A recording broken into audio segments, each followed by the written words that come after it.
Yeah, fine with me. All right, let's try this again. All right, see if people can hear us now. Let me put up that window. Think things might be working.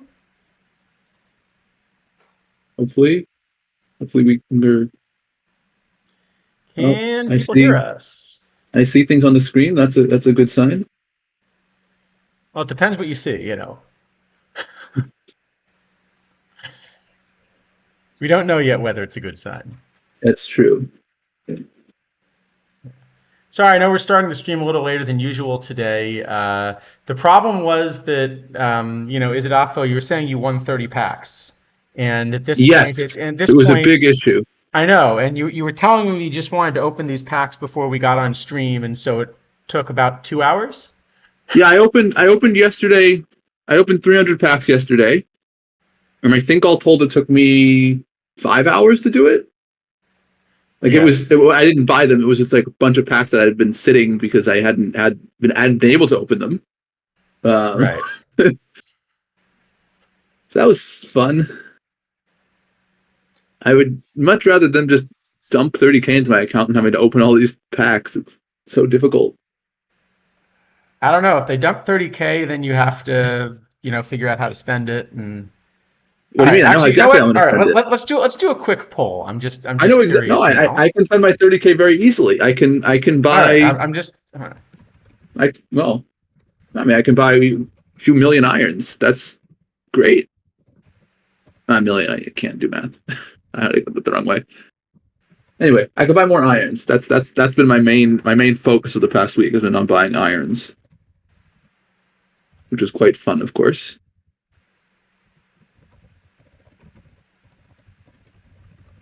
I'm just gonna put up a quick poll. I'm just curious. We'll see what chat's answer is. How many cards you have right now?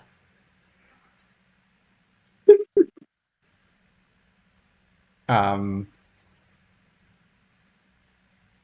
I'd be interested to see what you think the answer is going to be.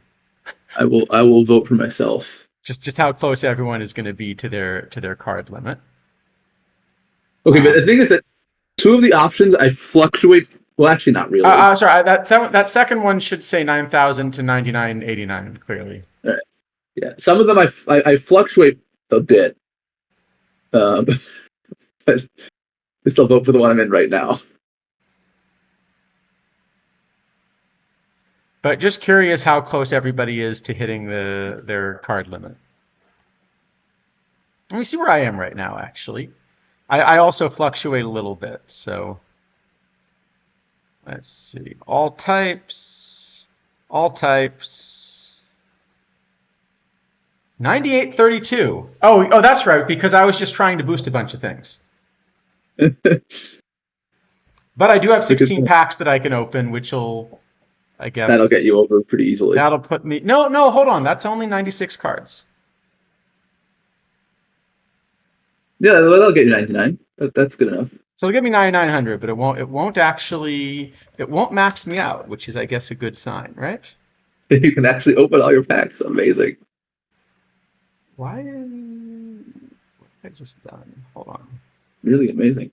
I thought I had a watch list, and now I don't have a watch list. Uh, I forget what I did. are you in a tournament? No, you're in the league. Okay. Oh, only show cards with sell orders. That's what I was gonna say. I thought I had a big watch list. Okay, well, that That'll do explains it. it. All right, nothing on the card shop. So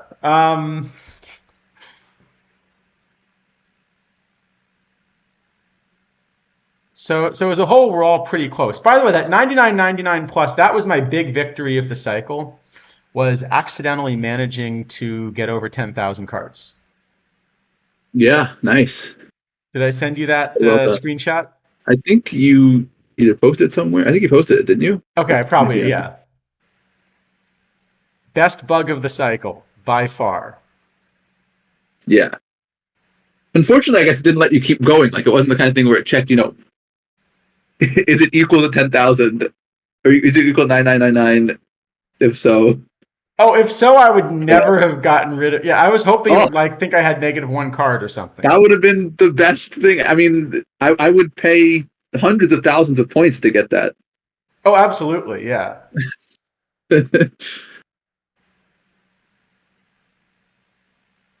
definitely. Okay, so looks like the results of the poll. 8 of the 10 people are over 9,000. I think Tactile Next was saying he voted incorrectly. So it's actually 9 out of 10. 9 out of 10. Okay,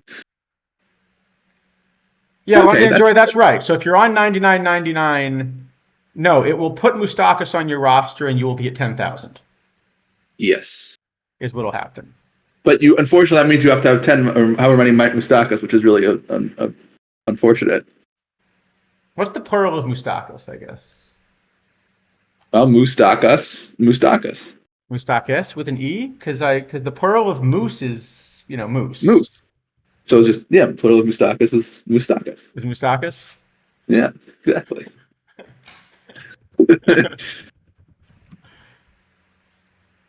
Guess that's possible, right?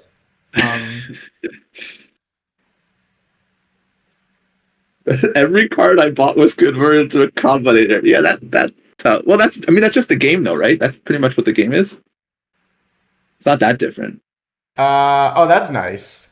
Well, the best bug that I got today. No, sorry, it wasn't today. The best bug I got this week, and actually, no, I guess it was a little over a week ago. So I was going to mention this, but it was actually so game breaking that I found a way to reach out to OOTP and make sure it was removed before mentioning it. But you're welcome to theorycraft all of the chaos that would have ensued. It turned out I accidentally found a way to be able to buy and sell a combinator and keep the boost.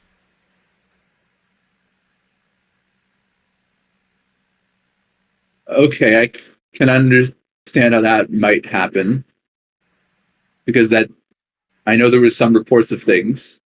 Yes.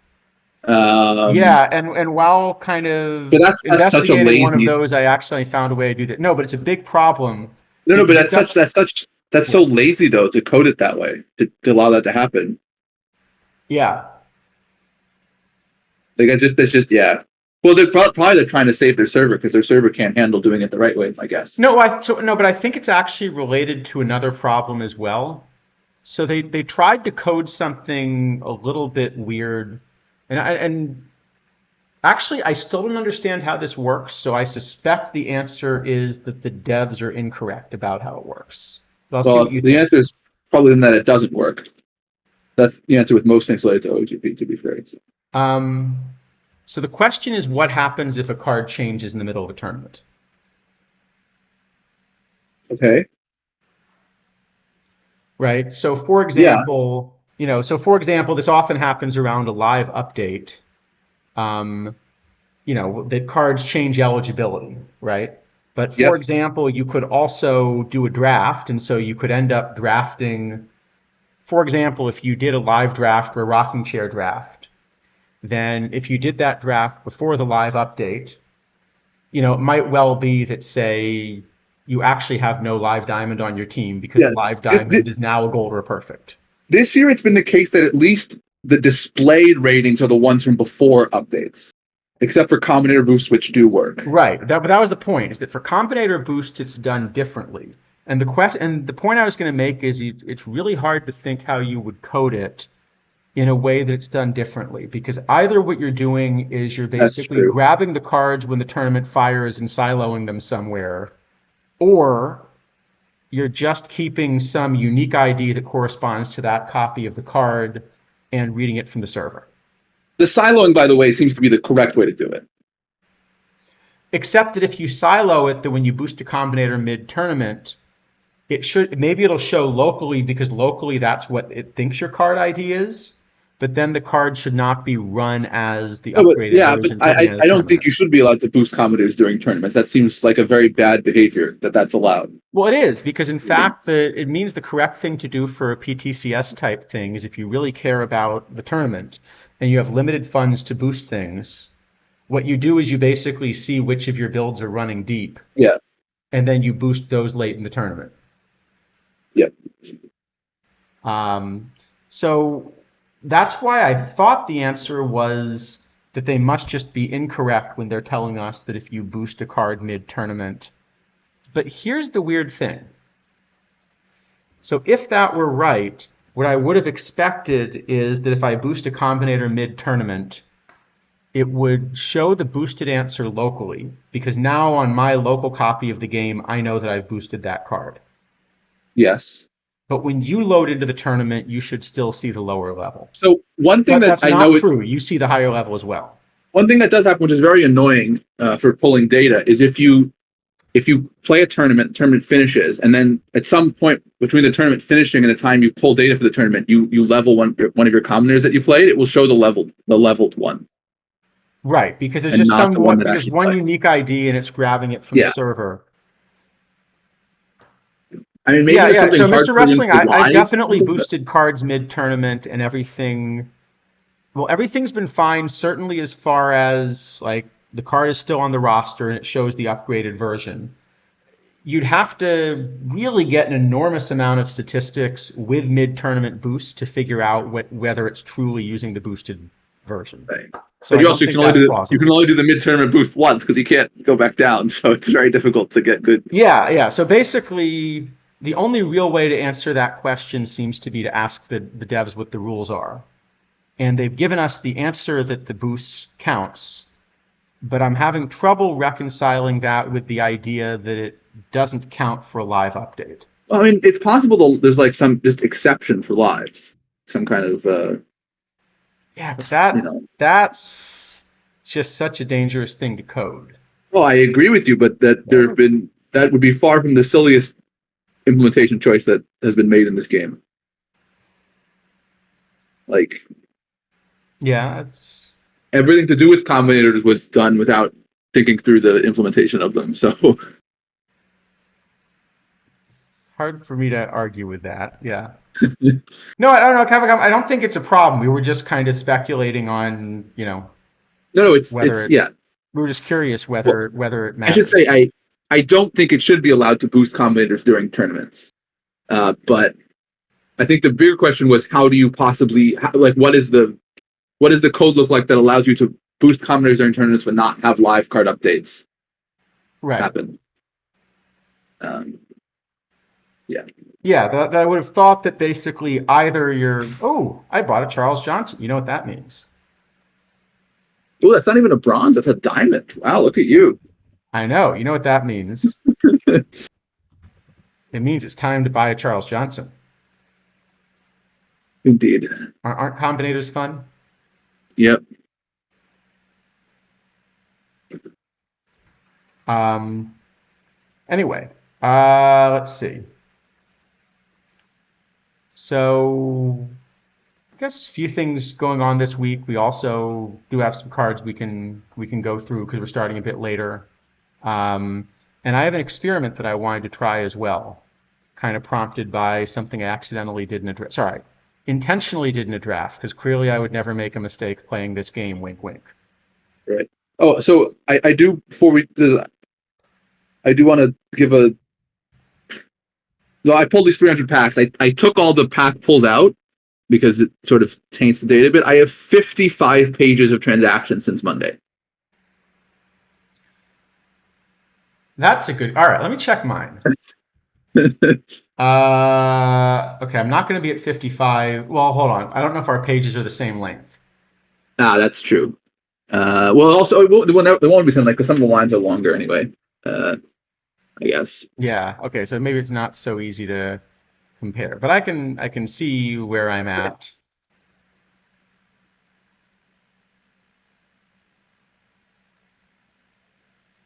Wait, what was that? Hold on. Oh, that was quick selling live update. Ah, Because clearly that's a. Okay. Wait. What happened? Did I just click something wrong to go I back don't to the know. start? Probably like you got a pop up and went back to the start because that's good behavior or something like Oh, I that. hit the pop-ups. Yes. It's always so fun when you're like quick selling a bunch of stuff, and then you get a pop up and you have to click them all again. It's great. All right, I have 48 pages since Monday. Ooh, you're slacking. Yep. It's a fun game, right? This is great. This is what we all wanted. Well, fortunately, I can at least, hold on, select none doesn't work, but if I select just No, one you can't type, select none. okay. But see, like at least one page of that's tournament rewards, so I'm gonna claim victory or something.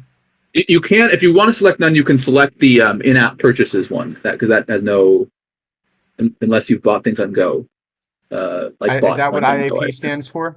Yeah. No, I've not. Unless you mean buying a card on Go, but no, No, I assume it since I'm means free to buying. play, I should have no in-app purchases. Yes, I assume that means buying points on Go. Okay, so card shop is a bunch. Oh, promo codes will also be empty, I guess. Yes. PT Live, though, I guess I get a daily whatever. All right. And I yes, have to Card say, Combinator, the peak of gameplay. they have somehow managed to make PT Live not the worst part of Perfect Team anymore. So I got to give credit for that. Yeah? Yeah, I Like agree. PT Live, I enjoy much more than leveling combinators. Yes.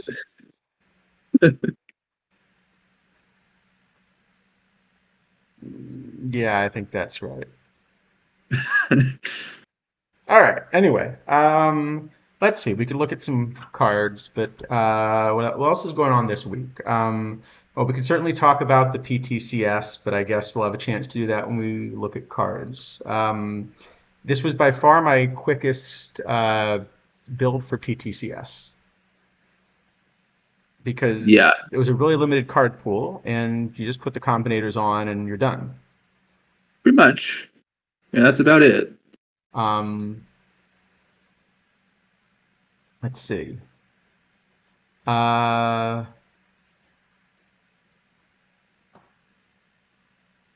what else could we do? Um, oh, the Mission Edition teams are still winning Diamond. You're saying that's interesting. Just because the Mm, chemistry. I would have thought at this point that the other stuff would be good enough to overcome the chemistry, but I guess maybe not all the time. Maybe not all the time. Yeah. Um, oh, we could try our Keith Hernandez experiment. That might be a fun one to try. Okay. Should we do that? So let me go to the roster builder. Um, uh, I got to sign up for another finish to gold. I should probably update that build too now that I look at it. All right. So where this came from was I did a draft. Oh, anyway, we have plenty of time in the draft. So I did a draft where at some point, kind of really late in the draft, I discovered that there was only one second baseman left. And I didn't want one second baseman, so I ran none. And it was surprisingly okay.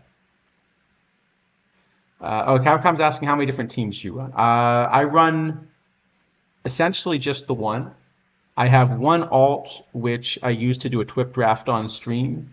And occasionally to like if a streamer is doing a bounty draft or something to enter, but basically just one. Yes. Yeah.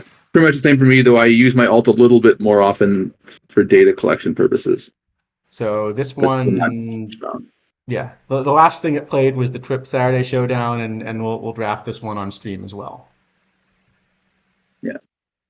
I wonder what this is actually running in Rookie League. Now that I'm curious now what build this has. I think mine is still running whatever the starter packs hold. Well, because I haven't used the team, so it's probably running pretty close to entry pool. But I'm curious now. All right. This is one because I have no idea what the rookie pool difficulty is like either at this point, right? I assume it's mostly entry pool people who are quit. Their starter pack. Oh, apparently I still have a 25th anniversary pack.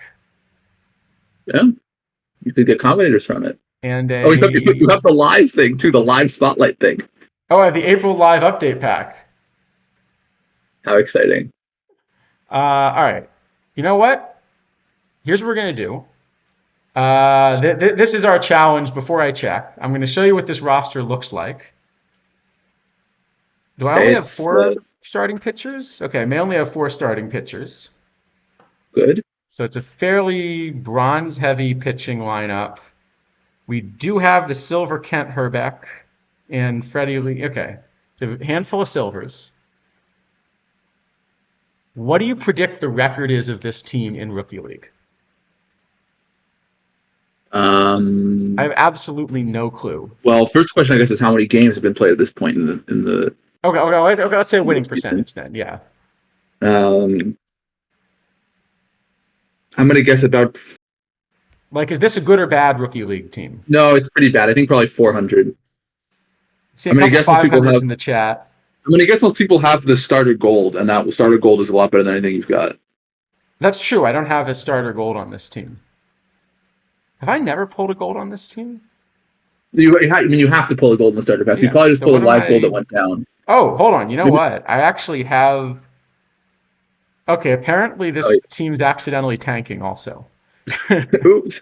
No, you probably pulled a live gold that went down, is my guess. No. You know what I'm going to do is I'm going to just, at least to avoid the tanking warning, I'm going to let the AI set up the organization. Now that may make it worse, but Now you're probably going to promote. And here we go. We are 55 and 65. It says so 458. 450. Okay. But you should now win a lot of games. Now you'll probably promote. Yeah. I'm not intentionally trying to tank. I just never touch the roster basically. Right? I do like that it took the 1 silver on your roster off and to keep 2 of the bronzes on. It did. Maybe it just needed a pitcher? Oh, I forgot the AI likes 13 pitchers. It always wants 13 pitchers. Is this 13 pitchers? It always wants 13. Yeah. Okay, Candy Cummings is vaguely a bad playable. Gold? Vaguely playable. Unfortunately, it put silver Luke Jackson instead of iron Luke Jackson. Iron Luke Jackson would be much better. Also true. Anyway, to answer your question, that's as much time as I've spent, looking at this team in this cycle, probably. Yeah.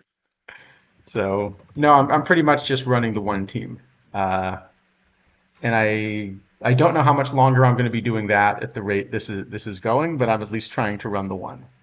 Yeah, we shall see how long. Hopefully things. Last year it wanted 18 pitchers. You're saying, Mr. Wrestling. Anyway, go ahead. If you ask it for a roster in caps, it can do anything. Except it seems like put a sensible roster together.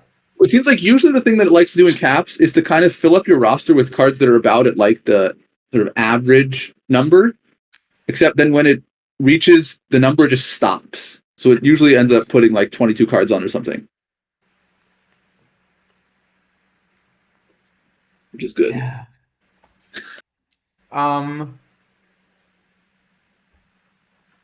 Yeah, that sounds about right. So the idea was, let's say you draft a roster that has, say, no shortstop. Well, you're not going to play with no shortstop. You're still going to put a shortstop in the game. So the question is, can we find a way to control that? And that was the experiment I thought we would do, is let's take a player that you really wish would be able to play a different position, and let's see if we can create a roster that actually forces them to play that position. No, I have no idea if this is going to work. Well, I guess no. It should be actually. I guess there's kind of a cheat way to do it, which we probably should just disallow. Which is to only put 9 position players on the roster at all. Okay, but I want a roster that's actually competitive because the whole idea is, could I do it competitively? So could I take Right. something that otherwise, is actually a reasonably competitive build, but then figure out, how to get it to run. And I assume, yeah, we're also obviously going to disallow force bench every game because that would also work, but it's silly. Hey, and a Yoda Joe Schmo. Uh, Indeed. yeah, so we're not going to micro. We're just going to have like a fire and forget type build. But I'm wondering if we could find a way to force it. You can certainly try. I don't know. Should we take a shot? So which is a player? Maybe Chad has a good idea. Which would be a player that we think sort of would be most useful if we could just force them to play a different Oh, position? I mean, I have one, but it's never going to work. Well, the one that would be at the top of my list is, could we make Davey Force a pitcher? Well, mine was also a pitcher, but Ellie Luke Easter instead of force. Okay, yeah. So that one I think we know we can't do because Yes, we've tried a lot of we've ways of tried doing it. a lot of times. But is there a position player that we could try to play out of position and basically see if we could force? Well, I mean, the one that would have been the best was, I mean, last year's the Ichiro at the end of the cycle. That would have been great if you could have done that to force Ichiro in center. Yeah, we're gonna make him a center fielder. Yeah, Kavakam, you're saying an April Fool's card. All right, so which is a good one? well, Let's the pick April one. Fool's card will be. I mean, some of those have no positions. No positions feel like they'll be very tough. We could try. I mean, you had suggested the Keith Hernandez, I think, which would be an interesting one. Yeah, I was thinking. Yeah, I was thinking Um, Keith Hernandez could be a. Though You I know. guess we have the problem that he throws left-handed, which is going to make it a lot more difficult, probably. Oh, so maybe we just don't want to make him a shortstop anyway because he's a lefty. Yeah. Oh, Or that's a that good may one, Zen stop him. Lunatic. That may stop them from trying to put him there. Zen Lunatic, that's a good suggestion. The Alex Bregman snapshot at third, because that you Oh, actually that's a want to good do. one. Yeah, because that's a really good bat, and if you could make him a third baseman. All right, let's take a shot at Okay, that. let's do that. All right, so let's think about how to do this. So, uh, So I guess the first step was we have to put no one else who's eligible to play third on the roster, right? That seems yeah, like hold the on. Diamond Bregman experiments. So we're running our diamond roster. I'm just starting with, this looks like it's a few weeks old, so I'm probably missing a couple cards, but I don't think that matters so much for the experiment, right? right. So I guess we do have the problem that we probably can't play any future legends because they're all going to be eligible at third. Okay, so let's see what we got here. Again, don't worry so much about the roster. All right, this is what we're trying. Oh, do we have a format? Is there a live diamond format that we can? I I mean, a think quick there is diamond just an format. open. Yeah, there's like an open diamond quick. I'm pretty sure Okay, that they did. because I want to actually run this and see if it works as well. Okay, so we're going to start by So, looking at all of our so third basemen that are eligible. franchise time machine just left-handed throwers. There are two penalties. So first, there's a penalty. They get a much lower arm rating than any other card would with their statistics, and then there's an additional penalty on top of the arm rating that you can't see. That's just giant. It doesn't work. Yeah, so if you just look at the first penalty, you would still think a card like Lip Pike, might be interesting to play at second base. But if I actually look at Lip Pike in the card shop, because he's eligible. Yeah, he'll have like 20 arm or something, but then there's an additional giant penalty to everything that makes him completely unplayable. Right. He's 72, right? Yeah. 2, yeah. Except I misclicked. There he is. So it looks like he has 54 arm, but it ends up being significantly lower than that. Yeah.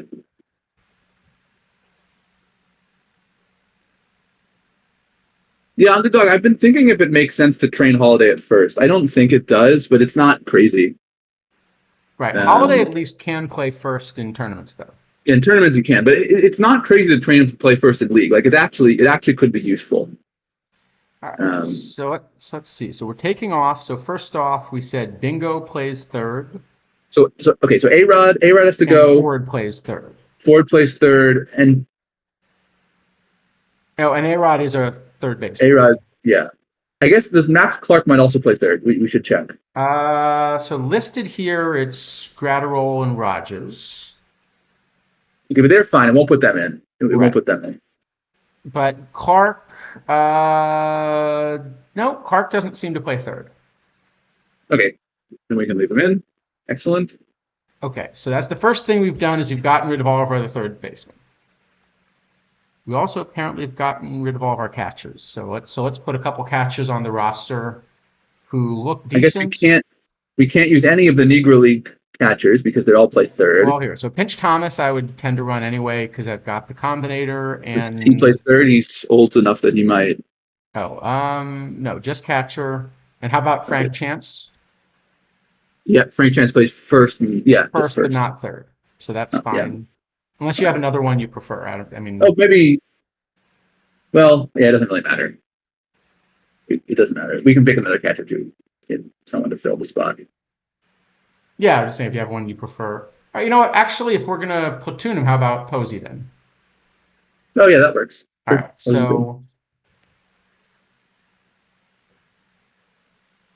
so far, so Pinch and Posey can catch. Same. We don't have Mike Piazza. It's true. So Bregman, now if we want Bregman to play third, we don't want him listed as DH. I imagine we No. want him as our top pinch hitter option and let's say we do everything we can to get him in the game. So he's going to be our top pinch hitter option instead, right? Now the other question is, do we want to put anyone with infield ratings on the team? Yes, because the problem is we still want the whole idea of this is asking, can I take an otherwise reasonable build but make Bregman play third? So we need to find them. We need to find someone who plays second and short, but not third. Jay Bell? Jay Bell would work. He doesn't play third, right? I don't think so. I'm going to double check. Nope, just second and short. Just second and short. I think that one works. Why is Bell? So this is actually something that's worth demonstrating for everyone. I've seen several streamers this week building PTCS rosters. And I remember D-Block was running into this, and I was sort of trying to explain it in his chat, but it was just a little hard to illustrate. There's a nasty bug right now. So you see I'm looking for everybody that plays second base, and you see Jay Bell is not in this list. Right? Despite Jay Bell playing second base. Yeah, here, I'll go to the top. But Jay Bell, yes, Jay Bell does, of course, play second base. So if I look at the shortstops, Jay Bell is in here, but you see he is also a second baseman.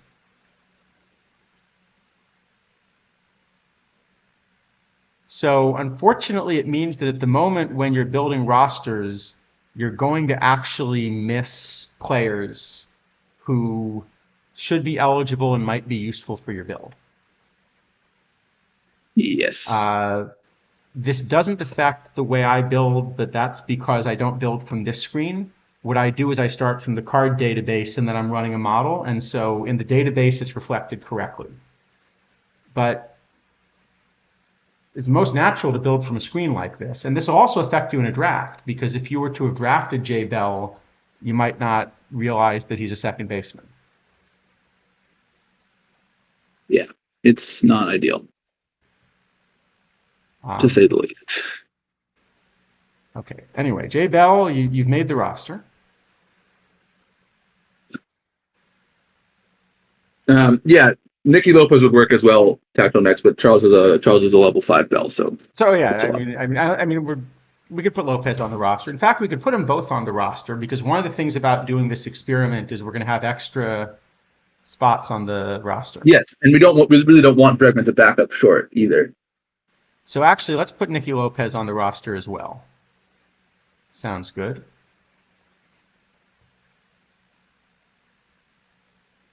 So Lopez will be our backup shortstop.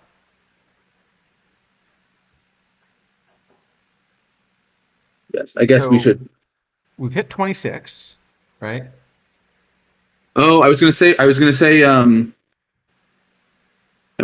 Well, Cobb we should put in, I guess. Well, we definitely should put Cobb in, but I don't think I own one. Well, that would make it difficult. And probably I was checking Toriente, but Toriente also doesn't play third, so we should probably put Toriente in too. We But should also put Toriente in, but I think I don't own one.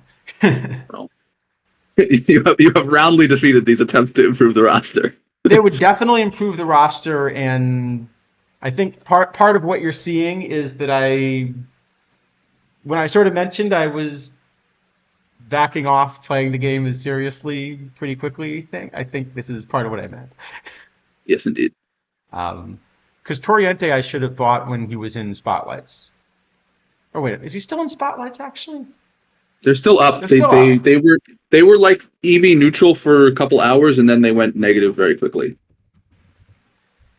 Okay, so I could buy a Toriente, but minus a bunch. I'll buy him the next time he's in Spotlights.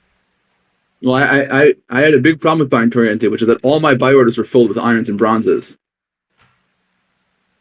I had no space. You mean like this? Yes, exactly like that. All my buyers are filled with Darren Holmes. Okay. Oh, God. So the question is there anything more that we can do to try to make Bregman a third baseman? So is there anything we can do to sort of try to force it to pick specifically Bregman out of this list? Well, I think it will always pick Bregman over like Holiday and K-Line. Yeah, that makes sense. The question is getting it to pick him over Bell and Lopez, I guess. Right. So are there any other tricks you can think of that would make it more likely that he's the one that gets picked? I did discover accidentally that Cliff Floyd is a heck of a second baseman, by the way. Oh, as an idea, if you go to his strategy settings, we can give him a lineup spot. That might be a good idea. That's a good plan. All right, so let's go to Bregman. All right, so I can't force him at third, but let's force him to be the number 4 hitter. And then we should make sure the fourth, that's the one that's cleared, I guess. Yeah, that's what's currently cleared. No, I think we actually want. I think we want that. I think we want that on. I think we want pinch hit if tired on. Oh, because it might just to get him in the game anyway. Yeah, it might decide that his counts as pinch hitting. I don't know.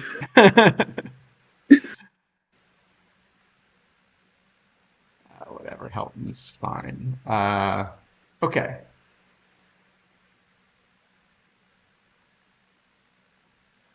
I guess another option is to try to tire out Bell and Lopez somehow. Like make them defensive subs that come in like the first inning. The problem is that the whole idea of doing this would actually be to strengthen the roster. Yeah, well, that's true. All right. Do we think this is enough to make it work? Well, this is actually a good point Rob Jordan-Hill is making, that we should probably take Matt Holliday off the roster for this reason. Because Matt Holliday is the only card that has a higher overall than... He is, but... Than Bregman. The question is, are they actually going to run Holliday at short because of the overall? Well, it's not like Holliday's such a great card that we're losing much by picking a slightly lower overall card to replace him. That's true. But I guess the problem is we normally would have run him versus lefties, I guess. Yes, so, well, DiMaggio would be a replacement, but he's a 97, so it's the same problem. We can't... Well, Toriente, I guess, is the answer, right? But Toriente is the answer, but it's a little expensive just for the experiment. Yeah. Who else could we find to do this job? I still think it should pick the infielder, though.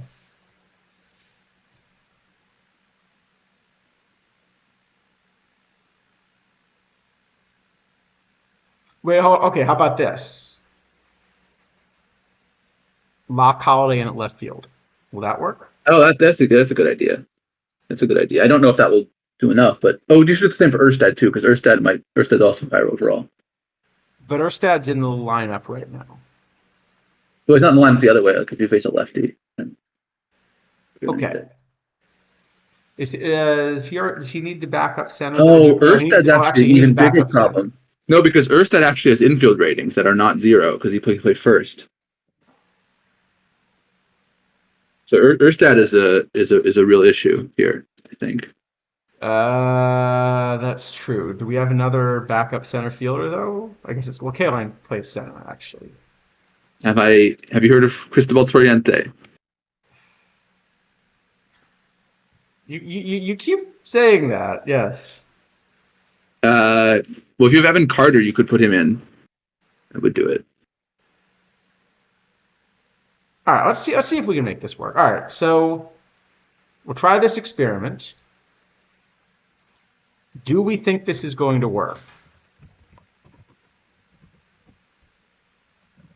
Oh no! Well, now put Erstad throws left-handed, doesn't he? Or Yes, yeah, he's a lefty. so they won't put him in. Yeah. Never mind. No, it's fine then. Won't do that. So that's actually the answer. We need to find only left-handed throwing outfielders, and then we'll never put them in by mistake. All right, let's see if we can make this work. Should we try this? Let's try this in a diamond. Grab a slot. Got a slot. Is there a diamond anywhere close to filling? This has been around for almost 12 out of 16. Yeah, That's I not think we bad. can make that work. I can stick my alt in there too if we just need to get it to fill. All right, let's try this. That could be fun.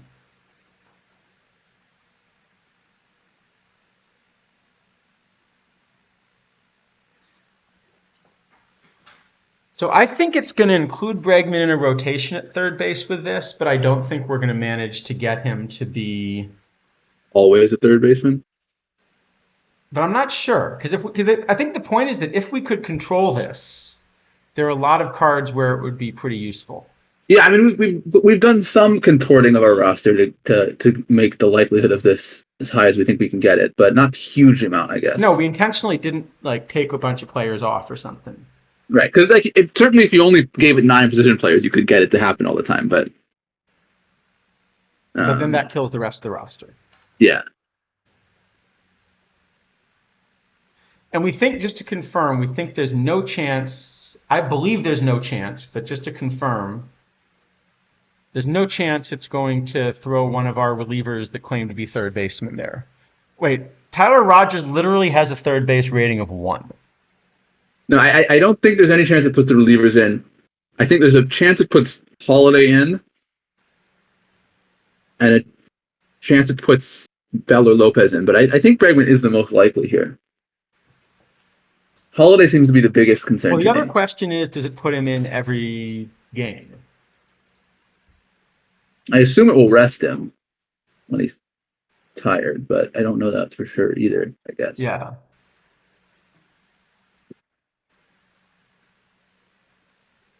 I mean, the other issue with this, I suppose, is that for a card like Bregman, we'd probably want to platoon him ideally. We can't do this because it'll just, like, we put A-Rod in to play the other side of the platoon, we'll just play A-Rod all the time. Right. We need to find someone who is, we want playing full time.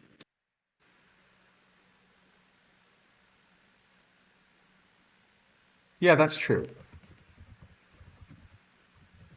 But yeah, for the experiment, at least this will work.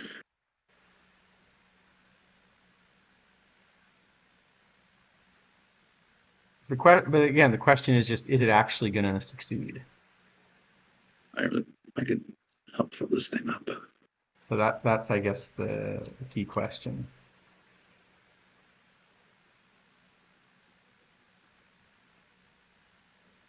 Yeah. We can make that a challenge. If anyone else wants to throw a team in this for comparison, see if you can find a way to make Bregman play third, basically. Without, contorting the roster to Yeah, that's right. If you break the whole roster to do it, it doesn't help him. Ticker. Yeah, I'll put my alt in to get this thing to fire. Over under 1.5 total errors is your prediction. Dr. D, welcome. Okay, it's full now, so it should fire in a second. Good. So should find out pretty quickly if we got it to work. Then you're saying.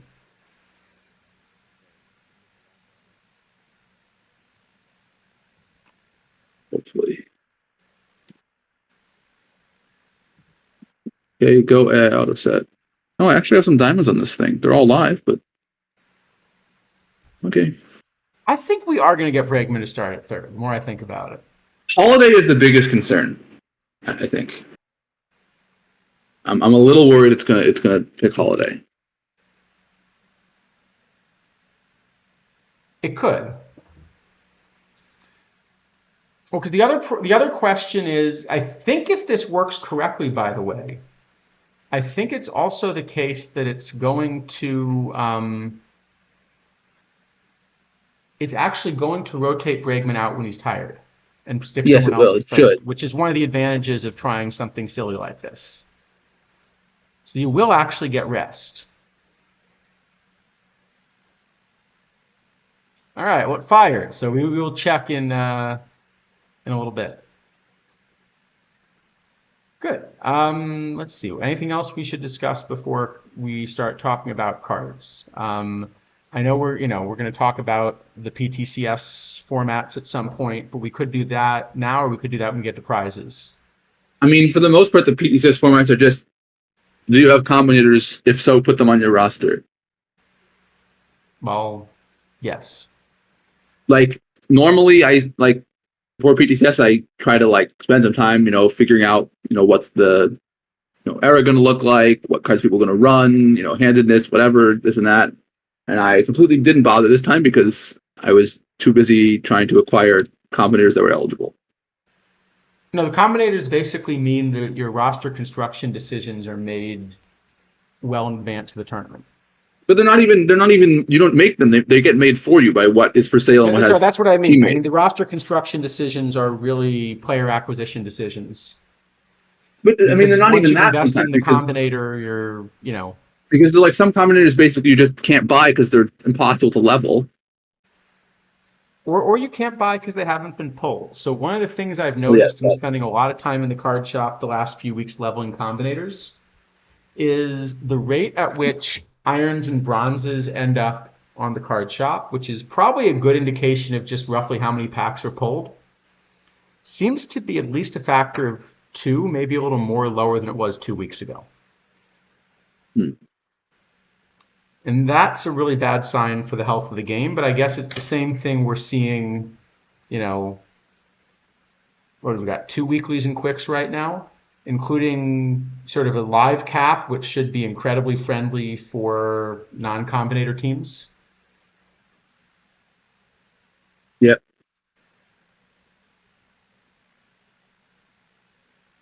So, that is sort of the situation.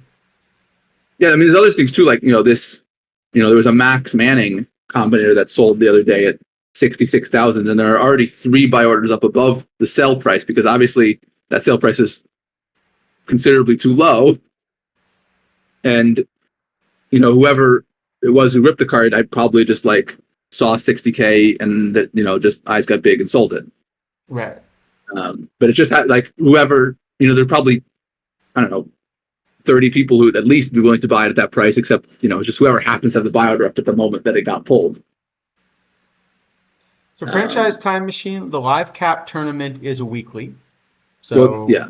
one of the ones that runs once a week, and if you go, sorry, I was gonna check this. I'll show you this, and then we'll go back and look at the you can't filter by weeklies to find it right now because once it goes into quicks, it's no longer a weekly. It's a quick. It takes about a weekly It slot gets listed as a quick, but you see this Thursday live cap, and that will run once a week on Thursdays, kind of as the name suggests. Well, Thursday, maybe not quite right. It is scheduled to fire once a week on Thursdays. It might run on Saturday, but it's not even a certainty. It could be Sunday. I think at 80 out of 128, I think it'll fill by tomorrow. The casual Friday cap is going to take a long time, though. Oh, wait a minute. I keep forgetting that today is actually now Saturday here, not Friday. Okay, this is much later than I was thinking.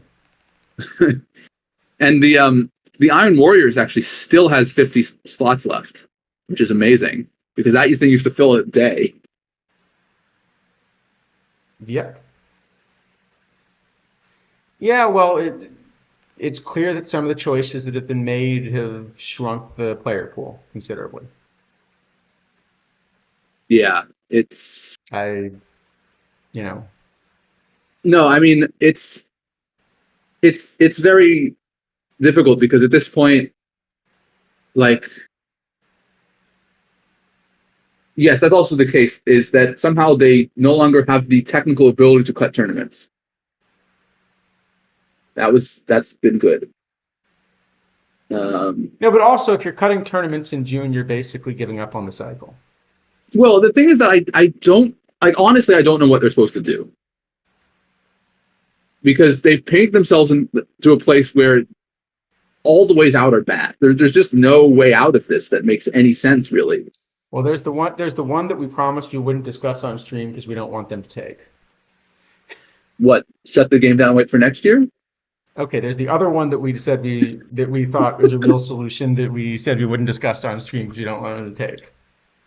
I'm not remembering which But one. I think what Franchise Time Machine is saying is true, that you just don't want to get beat by an all combinator team. And the problem is that their solution to this problem has been to try to give you some small number of packs if you get eliminated in early rounds, but you still don't want to just get your head kicked in by combinator teams in order to pick up, 3 standard packs or what is it for?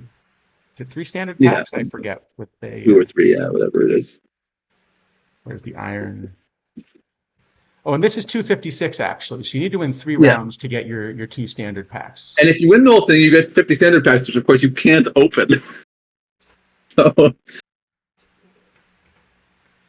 look, this is why we've done the stream in the past, is because it helps you figure out what cards to pick. But the truth is, if you're picking only base versions of cards, you're not going to win the Iron Warriors, even if you have the ideal build with base versions of cards, because you're too far behind the teams that don't have base versions.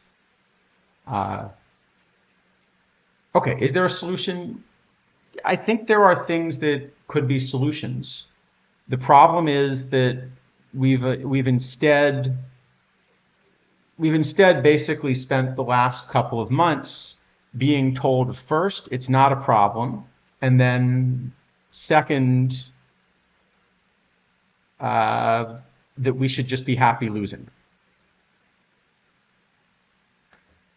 So the problem is, yeah, things are not filling, but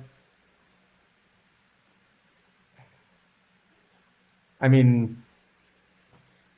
guess the way we said it on stream before, which is probably right. I mean, they're trying to understand why tournaments aren't filling, even with all the extra slots we've given people. I mean, we did try telling you should feel good about losing, and we did try asking the official streams to push that message really hard. And then we did try giving a pity prize for losing not so quickly. And we even tried adding more tournaments so that you had more things you could lose in. What is there left to try? We've tried nothing and we're all out of ideas. Yeah, it's really a very sad state the game has gotten into at this point. Okay, look, really, this is a game design problem. And well, the thing I think probably the worst thing about it is that this was not exactly difficult to notice that this would happen. I mean, go back and look at our first stream of the year. It was certainly like, yeah, we said it, but a million other people said it too. I mean, as soon as these things got released, people were saying, I saw a bunch of people saying, okay, the chemistry is a problem. The chemistry's been a problem. The fact that all the cards get concentrated on one account is a problem. It's been a problem. Like, every single thing which people said was a worry has happened because, it's not so hard to predict that kind of thing. I do think there are solutions for various reasons. I don't want to get into some of them on stream. But yeah, if OTP were to reach out to players like isidafo and myself, I think we do have some concrete things that we'd recommend that might be a way out. The other thing is, I can think of some ideas, but all the ideas or almost all the ideas, like, I can think of some little ideas that are kind of band-aids, right? That will kind of stave off the problem for a little bit or help it a tiny amount or whatever. But in terms of actually kind of fixing the issues, I think you need a pretty substantial rework of a number of mechanics. Yeah, well, the first thing I told Spore, as soon as we saw the data was you need to get rid of, these two features or the game's going to die. The answer to a few questions. Okay, so Mr. Wrestling, will the dominant combinator teams thin out? No. I don't think so, because I think once you've committed to a format, the nature of power creep is that it's gradual. So if you've already found the resources to assemble 26 strong players for a format, you should be able to essentially be replacing a couple of them each week and still find a way to stay on top, like Ship of Theseus style, essentially. Yeah. No, because I mean, once you spent 1.5 million points on your roster, the next 50K is not, you sort of have to spend it, or your pot committed basically. But also, although you're never really returning your sort of 1.5 million back fully, I think you are able to take in enough to keep replacing the combinators if you're doing it only for one format. So the mistake that I made, and I think I was open that I was intentionally making this mistake. The mistake that I've made is that even though I started by building a gold team, I'm not just running the gold dailies. I'm still trying to run 8 formats. And that means I'm not coming close to making my points back. Whereas if I ran nothing but gold, I might just be able to make my points back. Probably not quite, but at least I'd have a shot. And the introduction of tournament cards is actually going to make this significantly worse. First off, tournament cards mean you're not ripping packs, you're getting tournament cards instead. And so that means combinators get pulled less often, which means the teams that are ahead essentially get to pull up the ladder behind them. So a lot fewer packs will be pulled. Yeah, Rojo, that's also true. So but the combinator availability problem is actually even more a benefit to the teams that are early adopters, because it means that their combinators last longer in the meta than if they had to be constantly replenished because everyone could get the later combinator. Second, the tournament cards are going to sell for way too much in the same way the PTCS ones will, because if the tournament cards aren't combinators, you probably don't want to be playing them. But they'll be shiny new things that nobody has, and so. Oh, and you might be able to collect. You might be able to collect 10 of them to do a mission for 2 standard packs. That's exciting. You never know what could be in the standard packs. Yeah. Could be some irons you need to boost your combinators. That's true. Big prize. If you can open them. Right. Well, that is an issue. So I think the point is I think there are potential solutions, but this is going in the wrong direction. The tournament rewards is going to be the same thing. What you're now doing is you're adding cards that don't really play, but look just valuable enough that people are going to sink points into them, which is giving those points to the early adopters that are able to pull the tournament cards first. Because even if there's a really unplayable card, usually the first 2 or 3 sales end up quite a bit higher, either because you only need a small number of people to misevaluate a card and then they pay a lot, or alternatively, there may be theme teams or teams in another situation where that card is actually exactly the card they need, even if there are only 2 or 3 teams in that situation. Well, unless it's Willie Davis. If it's last year's Willie Davis, then no one wants it. So Underdog, the tournament cards will also go to the combinator teams. But if the tournament cards were strong enough to beat all the combinators, then in the long run that would be okay, because the combinator teams would get a short-term infusion of points, but in the long run they would lose their edge. Well, the thing is, I think doing that, which you can do. I mean, you make everything 2 tiers too strong, but it's bad for other reasons then, because everyone is now forced to play only those cards. right? You have no choice Well, you're again. forced You're to just play only those forced. cards, but also there are other things about the game that will break when the power creep comes too quickly. Yeah, but that, I mean, it'll happen eventually. But yes, it will speed it up. Yeah. Yeah. So no, I don't really see a way out that doesn't involve like sort of major changes. I saw another Skyline Sluggers. You said, what if you had like a max 5 team combinator? The problem is, as soon as you make the max 5, you might as well make it 0. Because what the combinator's doing is the combinator is essentially saying we're going to take a player and add, say, well, 2.5 wins, but actually when you include chemistry, it's probably more like 4 wins for a full team. But, pick a player and add 4 wins to them, let's say.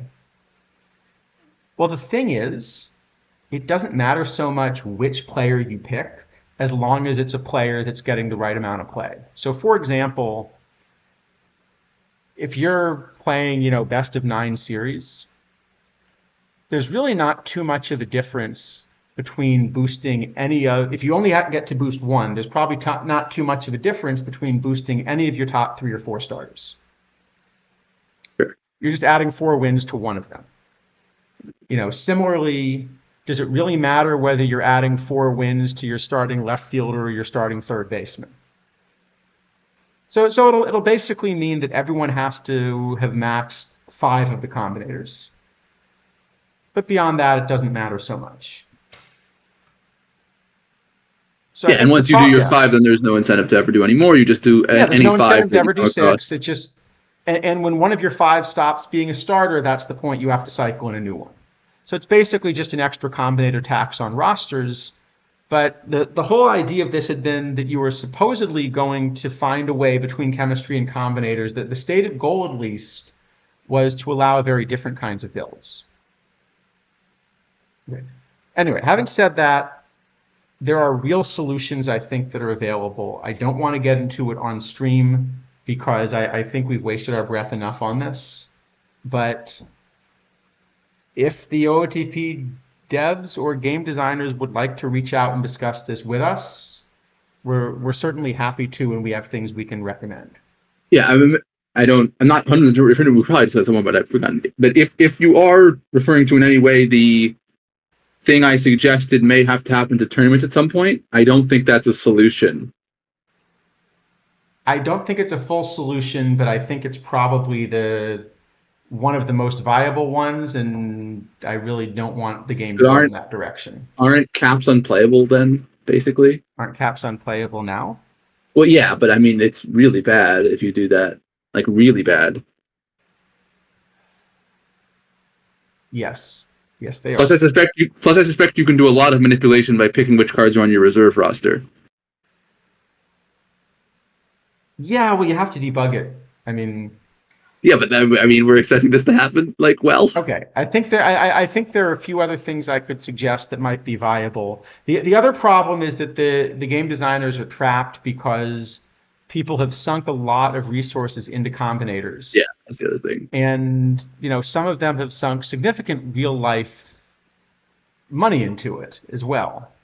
I think we've each run into some of these combinator teams where you're not just looking at 26 combinators, but you're looking at a significant number of other combinators on the reserve. And if you've put a significant amount of real money into it, then you're kind of in a situation where you're going to be really upset if suddenly those resources become invalidated. There's a reason, for example, that when you have a gotcha game like this with packs, that in some jurisdictions you're required to state a lot of the odds and stuff up front. So yes.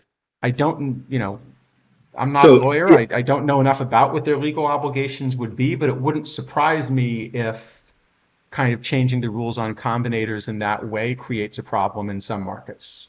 So they could do this. Idea I'm to do this announce them for some time far in the future and then just say it. But I think, in all honesty, if they do something like this, I mean, speaking myself personally, I think it's very unlikely that I will continue to play until the point where it will be fixed. because the current state is so painful to actually play competitively. Like, and I don't mean just like it's just like boring and not fun, right? Because you're not doing baseball anymore. You're doing Agreed. Yeah. click the button simulator. So I think probably your game is dead if you say we're going to do something in 3 months. I think you need to do it now. Well, I mean, unfortunately, I think the game is dead because the decision has been not to engage with the parts of the community you need to engage with to fix this. Right? As soon as the decision was, oh, well, the strong players are telling us there's a problem. Let's solve this by finding players that aren't as strong that we can go put on streams and tell everybody it's not a problem. That starts to break things.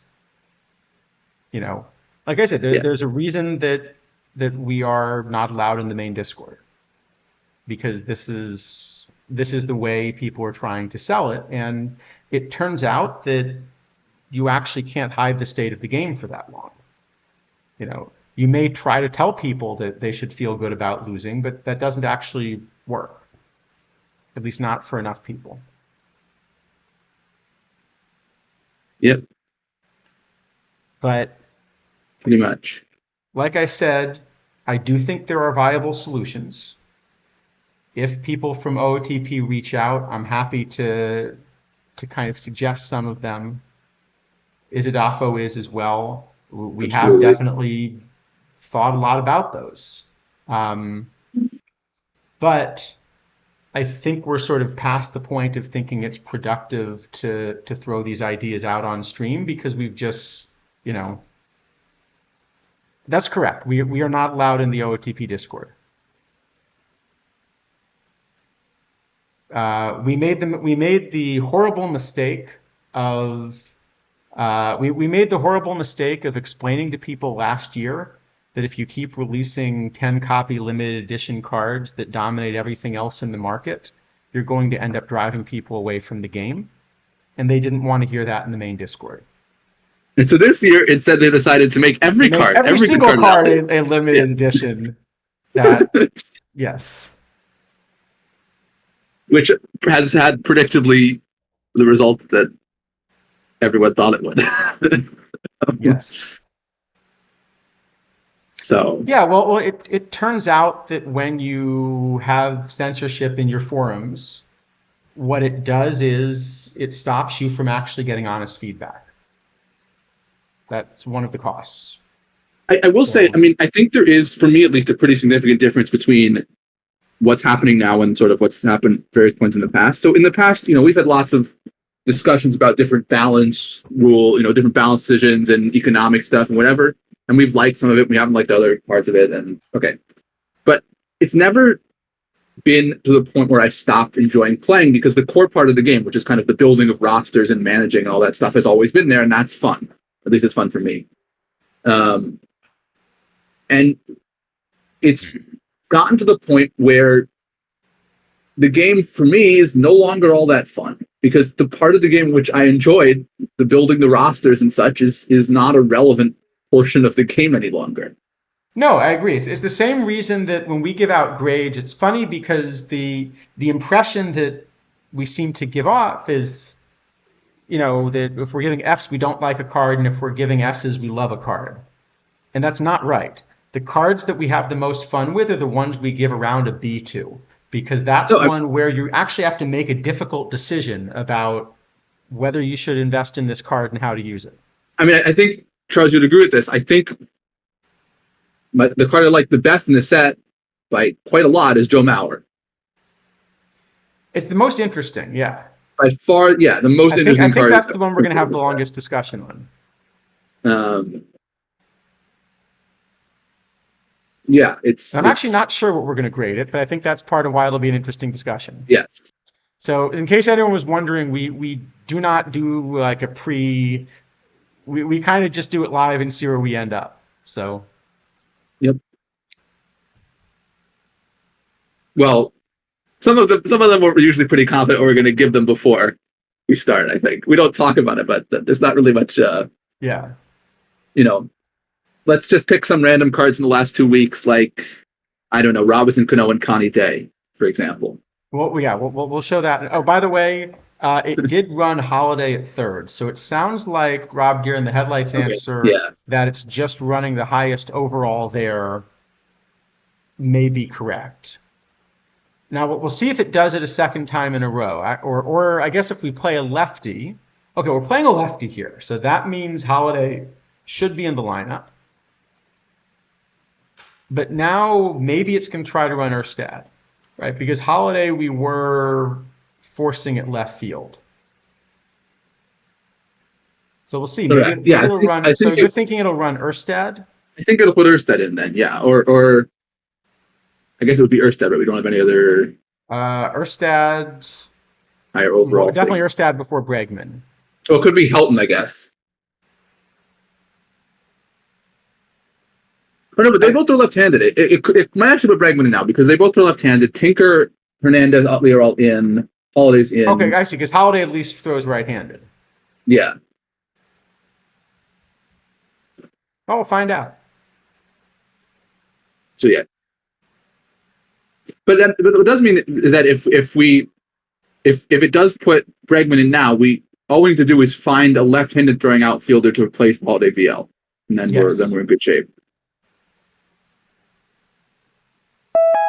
Or actually, is a Or a short-term lower fix, stick overall. Holiday in the lineup and have Erstad always be the backup.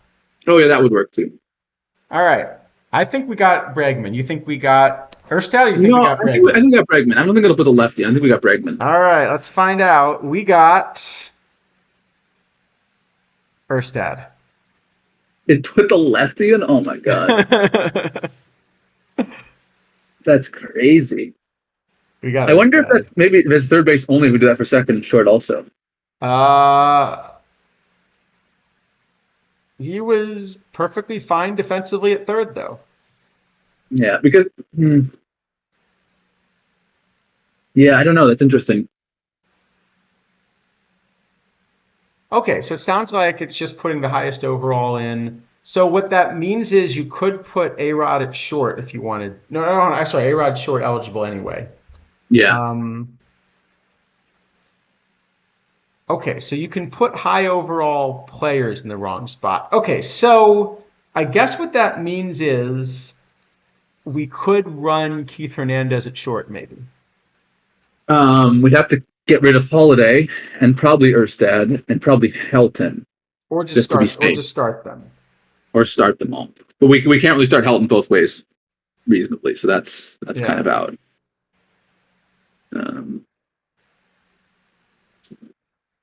All right, so maybe this was just not quite a good enough.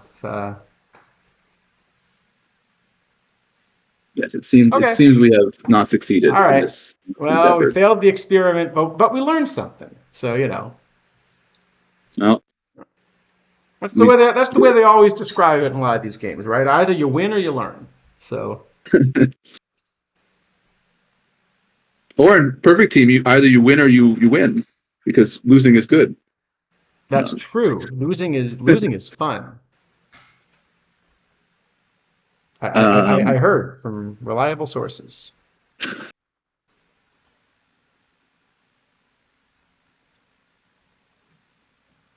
All right, so I guess should we start on cards then? Do we have any other things to discuss? No, if anyone in chat has stuff you want to bring up, all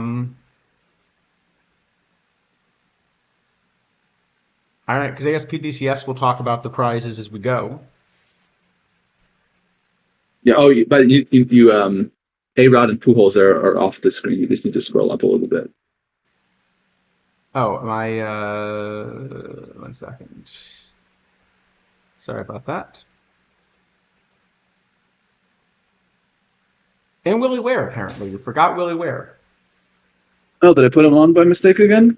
Oh, no. You know what it is? Oh, that Is was that, left over from last you time. didn't forget Willie Ware.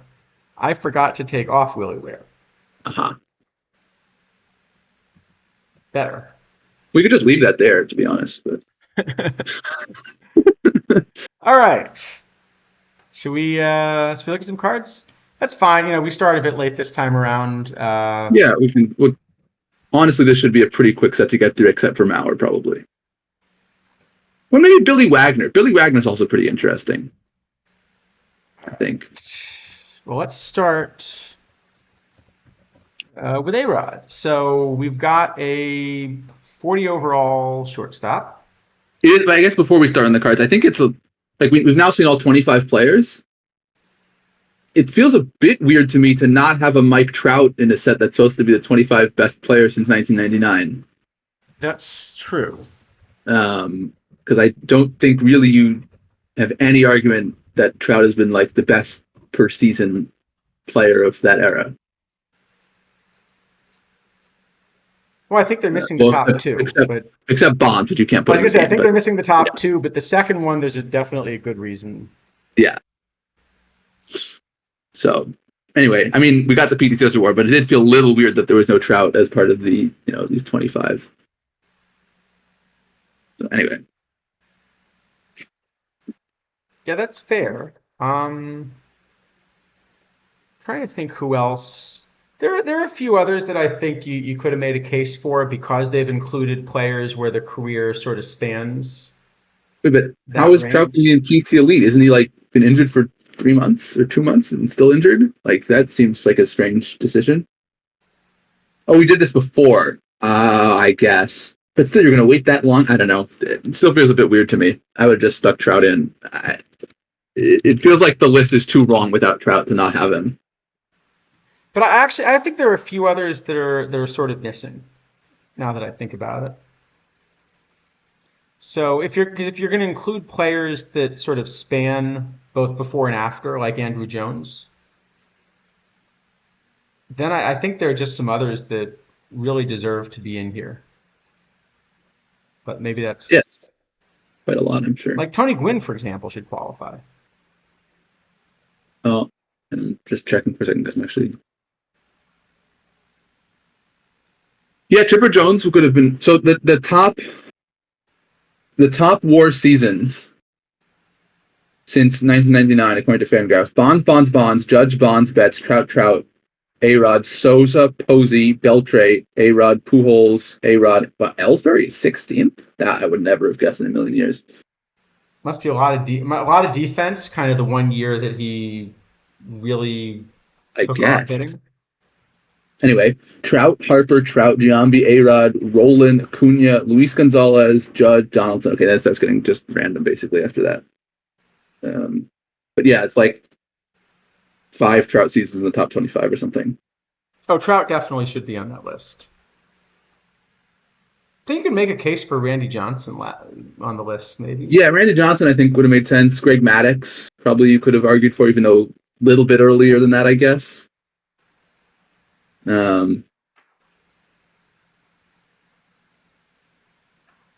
Yeah, Halladay, I guess, could have made sense.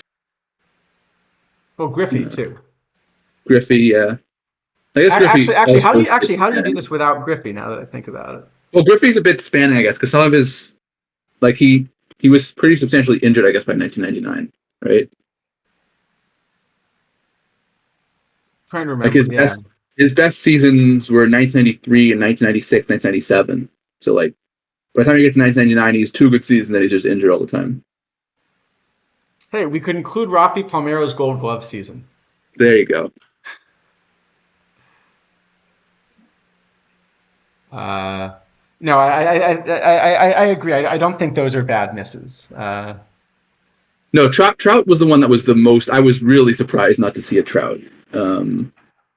There should actually be a list of total WAR since. I'm looking on Fangraphs. Yeah, Randy Johnson has 4 seasons out of the top 5. So that one, another one is probably. I guess Curt Schilling is another option. Because Randy Johnson went so long, and actually the other guy who went really late was Clemens. Yeah, well, I guess Schilling probably is a bit questionable. So maybe we should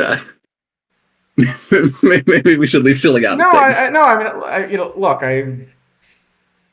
whether or not you like the person as a player, he definitely.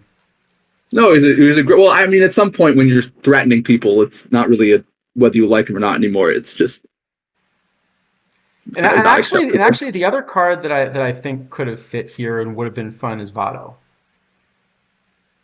Oh yeah, Votto would have been. I guess there's already a lot of first basemen though with Miggy and Pujols, so that's probably the challenge with him. Yeah, I could see that. Beltre could have made sense, I guess. Um, Beltre, I think you definitely could justify including, depending on kind of what you're doing at third. Yeah.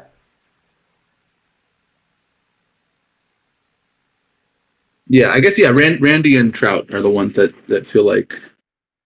I haven't looked at relievers. Well, I guess there's a good argument for both Kimbrel and Jansen over Francisco Rodriguez, I guess. I mean, As well. the other one, which I really hate making this argument, but just looking at the numbers, I think I'm supposed to argue for Chase Utley over Cano. Well, I figured no Utley because we already had the crazy Utley. I know we had the crazy Utley, but you know, No, I'm sure there was, thought put into this. I was just oh, definitely, a yeah. lot of thought put into this. It was just I didn't do the guess the set, but I would have definitely had Trout and Johnson. No, on Sport. my- We're not. It's just if you're sort Yeah. of thinking about the Trout is No, the main one. Trout is the main one where I don't think any of the he's- players that were picked were like, well, that guy doesn't make any sense. That's a ridiculous choice. Like they all made sense, but it's hard to narrow down. No, I think Trout's the main 25 one. Trout's the time or main one that I something. felt was missing because Randy Johnson. I think Johnson and Clemens actually probably both sort of qualify, but also you could very much do other things with. Well, Johnson has 99, 2000, 2001, 2004 that are all according. Well, it's his fifth WAR though, so it's a little bit sketchy, but they're all 10 WAR seasons by Fangraphs in that era. So, but he had so many seasons before. Like those were his four best seasons. Besides, I do have a lot of respect for your deciding to leave Curtis Granderson on the cutting room floor. That's true. Yeah, there's always a dark horse Granderson option. But that silver Granderson has held on really well. Yes, actually. If you could on this 2012 Trout. Yeah. I guess the problem with these, I assume there's going to be more sets of these, and then there's going to be 3 or 4 versions of each guy by the end, right? Because both sets have been 16, and there's 25 players, and there's probably going to be mission rewards. So, is there a way to make the math work nicely for that? Well, not if you want exactly n of something, but. Well, no, I'm assuming you get some mission rewards. Like, how many mission rewards do we have to give out to make it work? Well, I'm saying 16 and 25 are relatively prime, but you could do 3 No, sets. I understand that. Okay, well, you could do 3 sets plus 2 mission rewards, and that's 50. That's true. That would work. Or 5 and 10, but that seems a lot of mission rewards. Yeah. You mean 5 sets and 20, but it doesn't have to be. And anyway. Yeah, 5 sets of 16 plus 10 rewards, but it's a lot of rewards. Plus 20. I'm saying plus 20 rewards. Did I do math wrong? Oh, it's 16. Not yeah. I can't multiply. Yes, that's too. Okay, that's way too many then. Well, you could do 6 and 4. That's maybe the way to do it, I guess. Maybe, yeah. Anyway, yeah. In any event, I don't think this is the main issue. I think I would much rather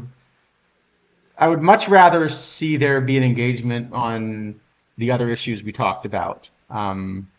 I see Sporers in the chat. I don't know how much of that discussion you heard, but because unfortunately at this rate, it's not really clear how much it matters what's happening later in the cycle.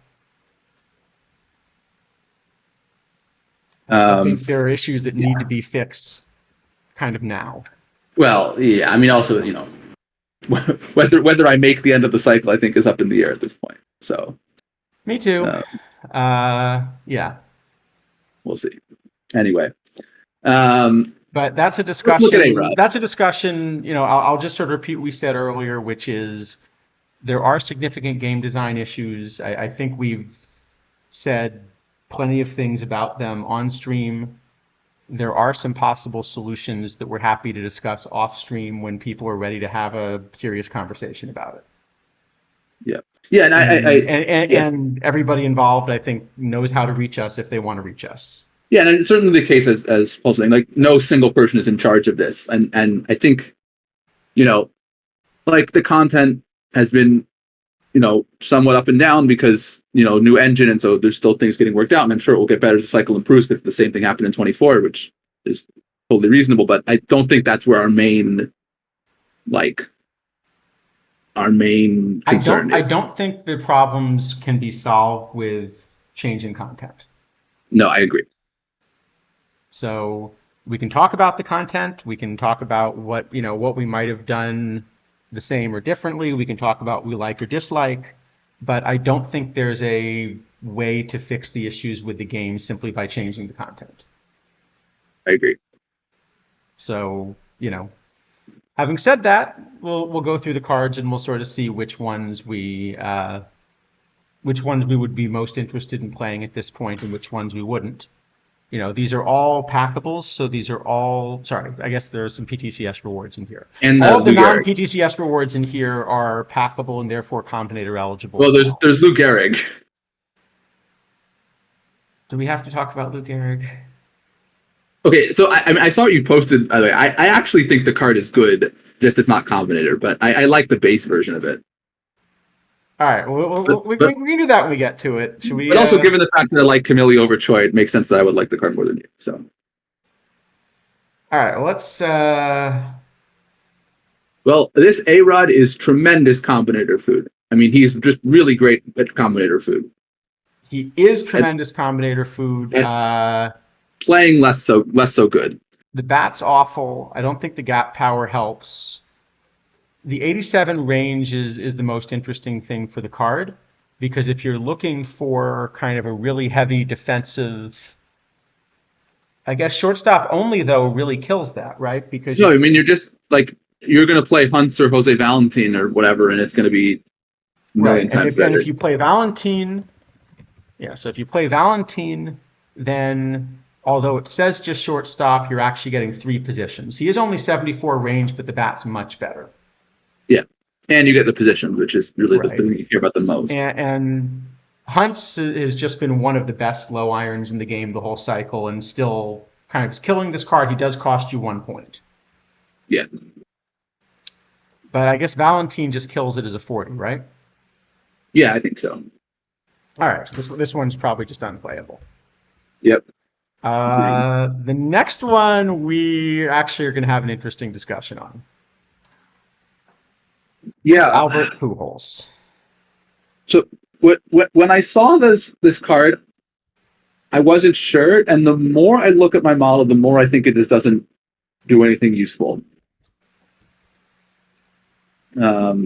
I just can't find a place where I want to put it on the roster over cards that already exist. I half agree. I have the base version of this card as unplayable. I don't have an unplayable VL, but I have it similar enough to other cards which are better the other way or give more positions or something else. Like, when I saw this thing, I thought, okay, maybe I can find a way to get the power to play in some platoony thing, but no. Like, I can't find a way to get it in. I have, like I said, I have the base version of this card as unplayable. But let me. Here's the thing. You don't have to run the base version of this card.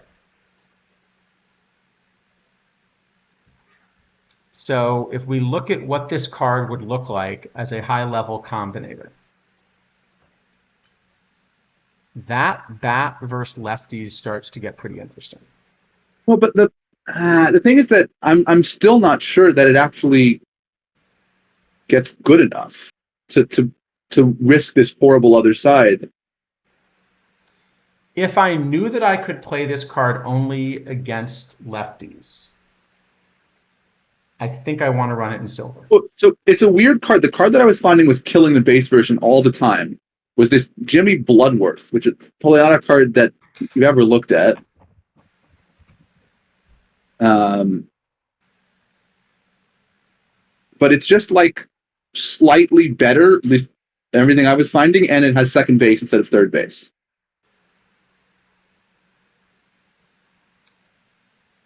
it's going to be a slightly worse boosting shape, and it's going to be a lot harder to boost, certainly. The But I was problem just is that always the finding this problem thing is in that front of it. at level 5, Pujols is going to hit like 2.5 times as many home runs as Bloodworth. Yes, certainly is going to hit a lot more.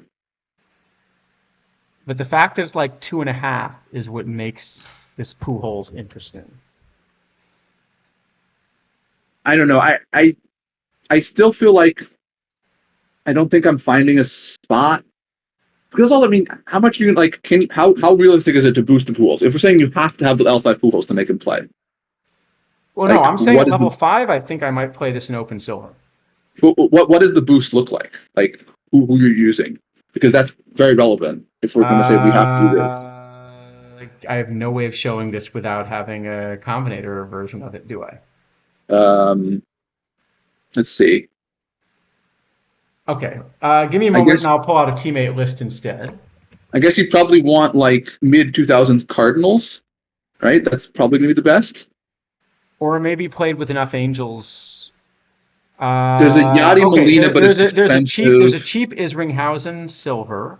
There's Okay, that seems Yachty decent. played 8 seasons with him and has a relatively cheap Yeah, diamond. he's like 15K is diamond now though. I don't know why it's so much, but it is.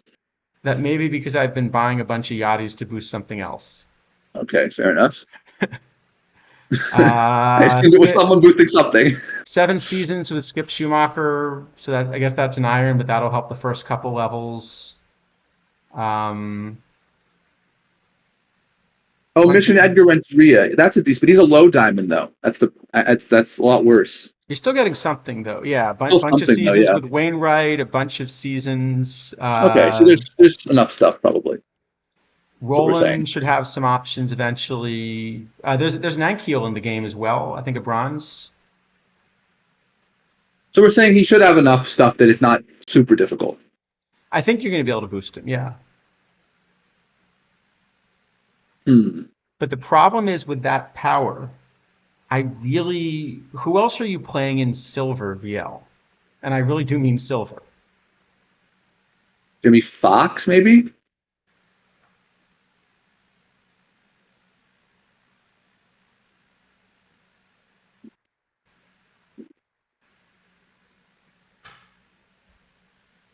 Because that problem is basically, so one of the things that's kind of been lurking here is that power is really non-linear in the current game engine. And at level 5, this starts to get into the point that it really takes off. I guess as a pure hitter, the Musil is going to be better also, but he can't play first.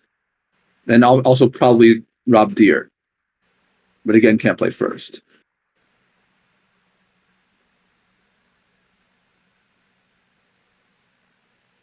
Yeah. I mean, even if Pujols is slightly better than Fox VL and Silver, which I'm not even sure is the case, I think I'd much rather have an L5 Fox than L5 Pujols, right? Like, because he can actually play their side, he plays catcher, like, it's just a much more useful card. I said, would this card be better? No, this card's not close though. It only has 113 power. But well, look for. I mean, Musil is another one to look at. Right. So the combinator version of this gets to 126. Wait, how does the Deer combinator only cost 15K? That's insane. That seems. What happened there? Oh, I see. Deer gets to the same spot. Yeah, Deer is a monster. Yeah. But I understand this combinator. I should buy one of these actually. How is this combinator so cheap? What's happening? One of these. Well, because as you know, there's nobody in our community that likes Rob Deere. Nobody at all.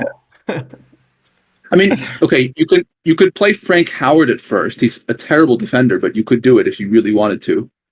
Encarnacion is another card that I have been reaching out, and I've been trying to find a combinator version of this card for a while, but this doesn't have the same power. The point is that power becomes...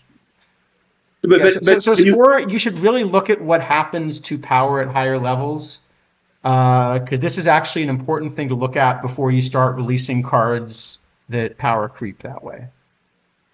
Power creep, yeah. Yes. Or, anyway. But no, but I But think you have to basically, the difference between 155 power and 135 power is a lot more than you would think. I don't know. I'm still just. Wouldn't I rather do this to Don Hurst or something too? I mean, like it's just a random card, but I mean, Yeah, but Pools doesn't. you can't get him high enough. That's The the Pools problem. doesn't really quite get to the point where it starts to go completely crazy. No, he doesn't. If you gave him even another 5 points of power, it would make a huge difference. I still don't think I'm ever playing that. Even if you do this rigmarole, I mean, you're accepting a unplayable other side of the platoon. Like, I'm not even convinced that it gets good enough, but maybe. I'd rather have Deere. I'd rather have Musil. I'd rather have Frank Howard. I'd rather have Fox. Probably even be slightly worse. I don't know. I'm not seeing it. So maybe you still don't play him in silver. I don't think you do. Yeah. I mean, you're going to play on L5 Pools in low iron, certainly. I would think, and probably in full iron. But full iron, there's like no left-handed pitching. Like there's literally none. Yeah, there's not much in bronze either. But no, but everyone's running. Bronze has one because bronze has split. Yeah, maybe that's bronze just has enough one. to do it. I don't know. Maybe we can give him a D, but this seems very speculative. You're also banking on that no card gets released between the time now and when you finish boosting him. Like, but he has two positions because the bat's big enough to play third. Yeah, okay, maybe he's a C then. I don't know. I mean, Spore, you're asking, does the power completely mitigate it? But I mean, let me just pull up. Well, it depends. I mean, if your home run rate is 10%, yeah, it mitigates a lot. I see. I quite have him at 10. I don't know exactly what the number is, but that's kind of in the ballpark, I'd guess.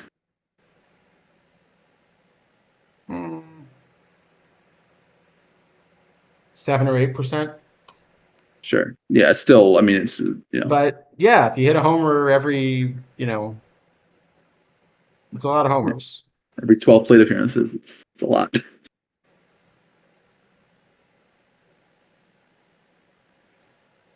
And especially, I mean, once you get level 5, he will actually start getting the hit sometimes.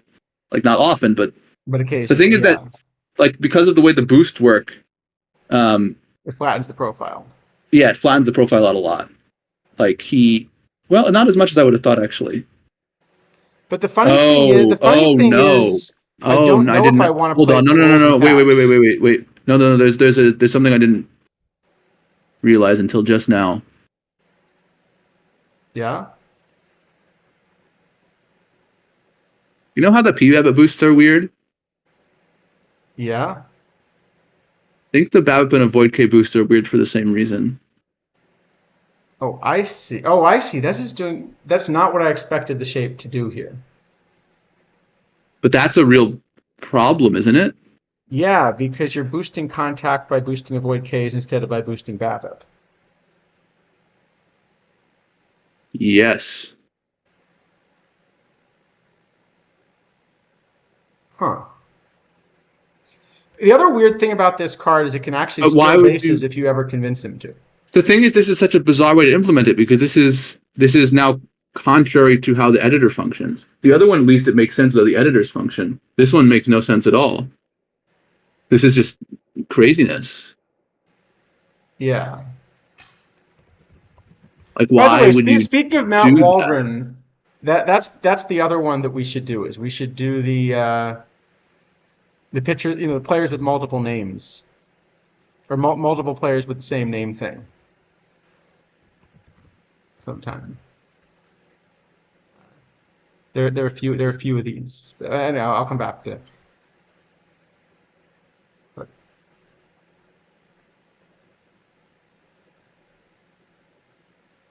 anyway, But no, what this means is that the thing which is doing overall is actually even worse than we thought it was. Like, we already thought it was really bad, and now it's just even worse than really bad because it's also assigns the boosts terribly. So that does make the card weaker than I was trying to evaluate it. Yes. Me too. All right, Mr. Wrestling wants to stick with the Davy Force Combinator after this, so we'll do that in a moment. AV Force Combinator. Can you put If you could can you pitch, put it in a yeah, picture? that's the biggest. If you can put it in a picture, then I'm interested. Okay, so as a base version, this card's an F. That I think Certainly. is pretty clear. Yeah, you're not even playing it in caps as the base version. But he picks up so much power at level 5. Basically, this is a card which is benefiting from a Combinator boost significantly more than any of your competitor cards in this range. I'm still not convinced it is enough to get it to play in anything, but it is something.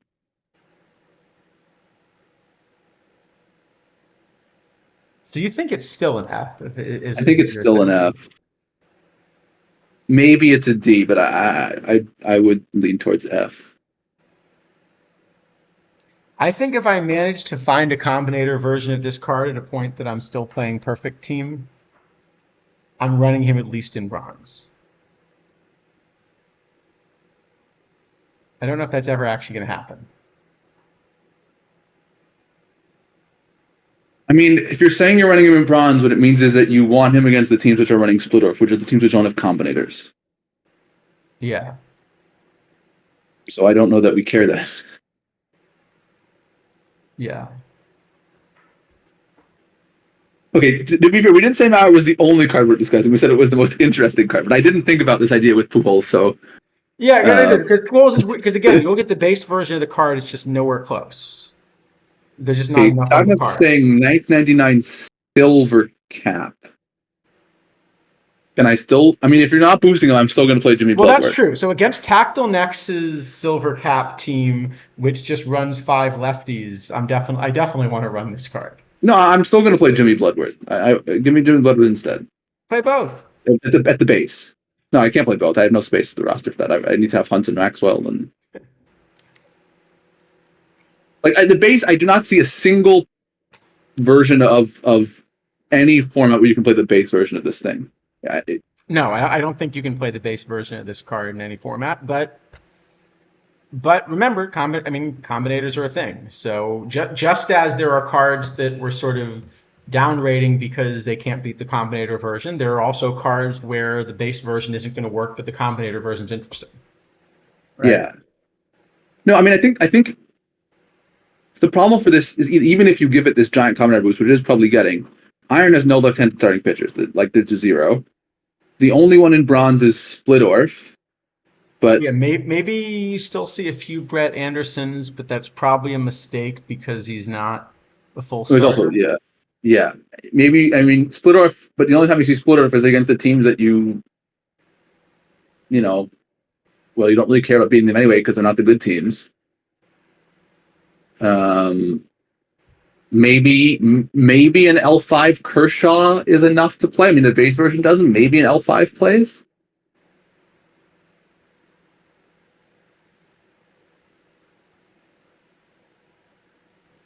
All right, so probably I can go for a D if we want to hedge a bit, but I think it doesn't play ever. I don't see it. Okay, I think there's a decent chance you're right because, in practice, like I would take a shot at if I've got to find a Combinator version, I've got to boost it. It's Yeah.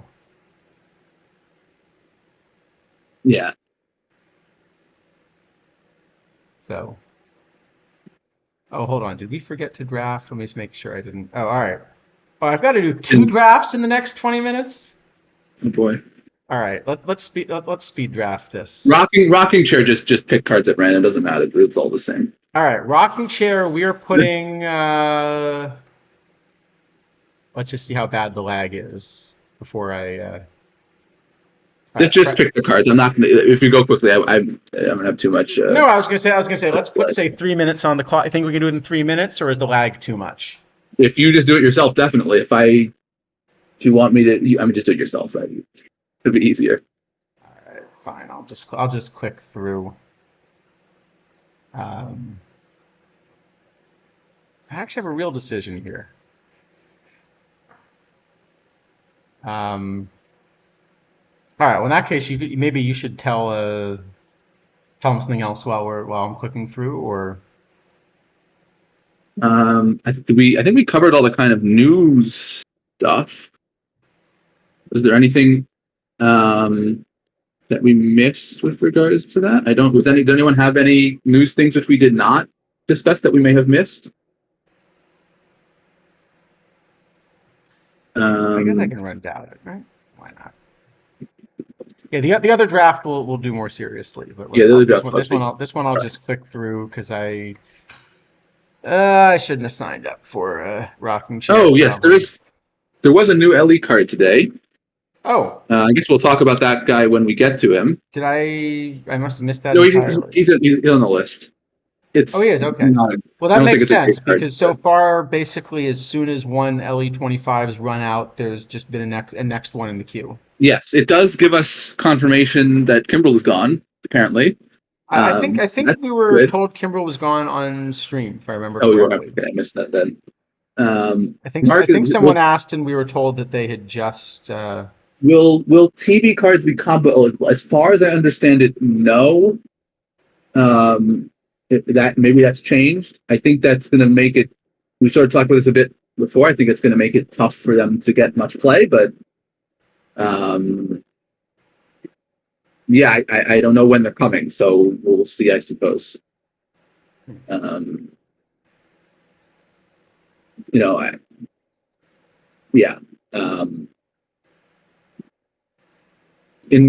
it will be nice to have non-pack boards of tournaments because opening packs is so difficult at this point with the card limit. But on the other hand, the packs are kind of necessary to keep the game functioning, given the way it's set up at the moment. So, yeah, I think the lack of packs is going to be more of a problem than the problems trying to open packs. But I will be very happy not to have to open so many as I have in the past week, because it is really, really unpleasant.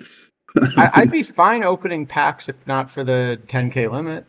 Oh yeah, that's easy. Then I hold the spacebar down. Then I have no problem with that. But yeah, the limit is very, very tough. Anyway, and then we got to look at the Davy Force Combinator. Oh right.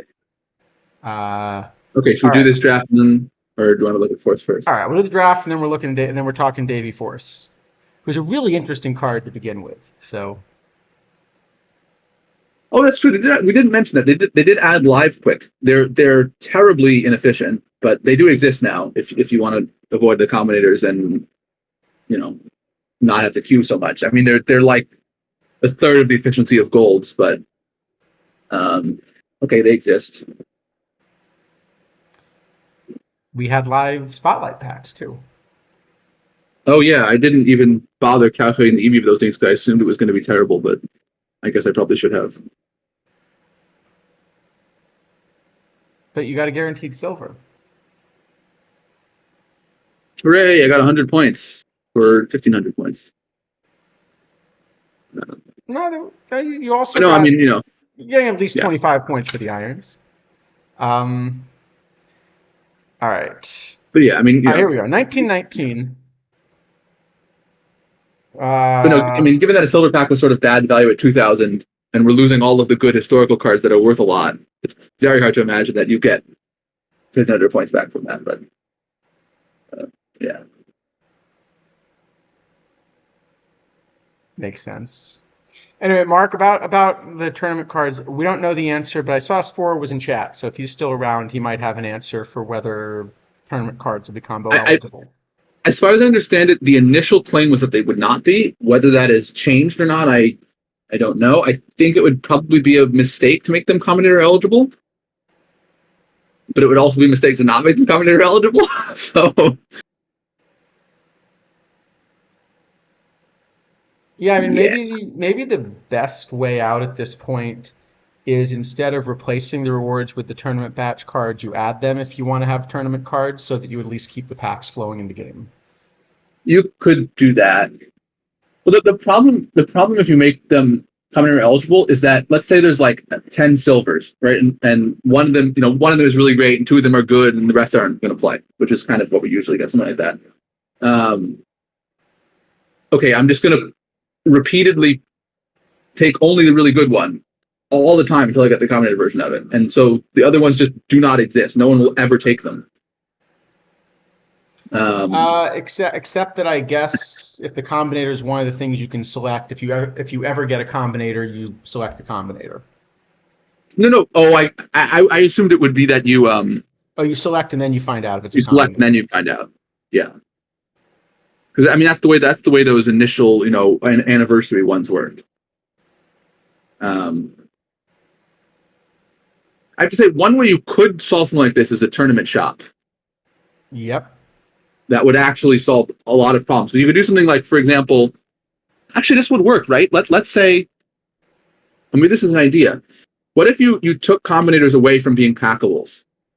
Like you couldn't pull them packed anymore. And instead the way you made combinators was you bought like a combinator like upgrade ticket or something in the tournament shop for a certain overall at different prices.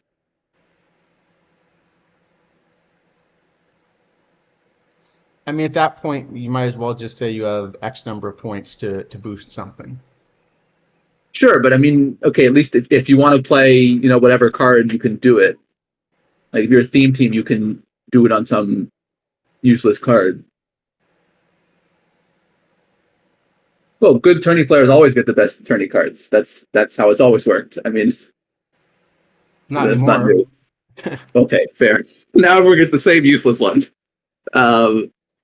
But like even last cycle worked the same way too, right? I mean, you win a lot of tournaments, you're gonna eventually get the good card.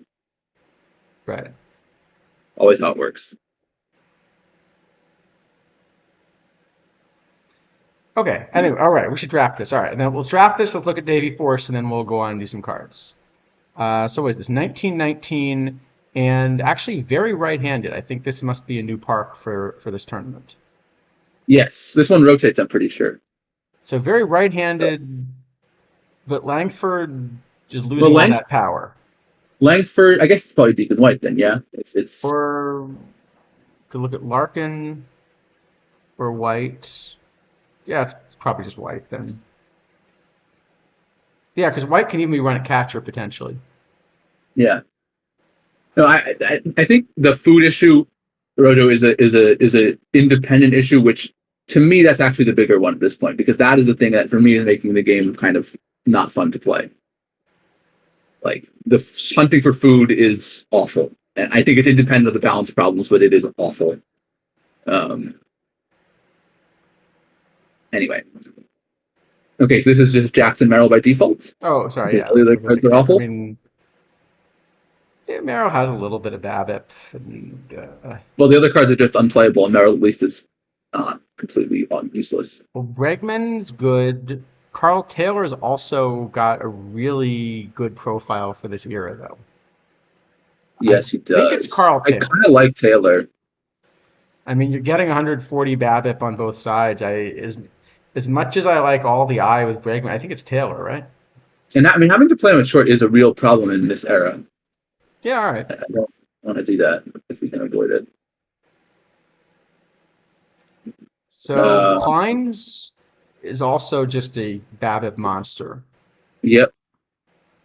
As much as we're drafting all these players with no eye, but Did we manage to find a way to take Johnny Jones? I think we did. I was gonna say, did we find a format in which Johnny Jones is a playable card? It's possible, sort of, right? I mean, well, does Vigna's not BABIP? Wow, we've seen 6 of our 12 relievers in 4 rounds. That's amazing. We need to be very careful about that. We might run out of relievers, you're saying? Yes. We've seen no starters, but I think it's Johnny Jones. All right, we managed to do it. We found a way to play Johnny Jones. It's always Knight. Let's start with that. Yep, Knight is great. And then we have to. Then the question is, what are we doing with Caro? Because that's definitely the second best card we're offered. I think just take Caro then. I mean, framing's not worth 0 in 1919. Surprisingly. No. It's worth more in 1919 than like 1925 for whatever reason. But All right, let's run Caro then.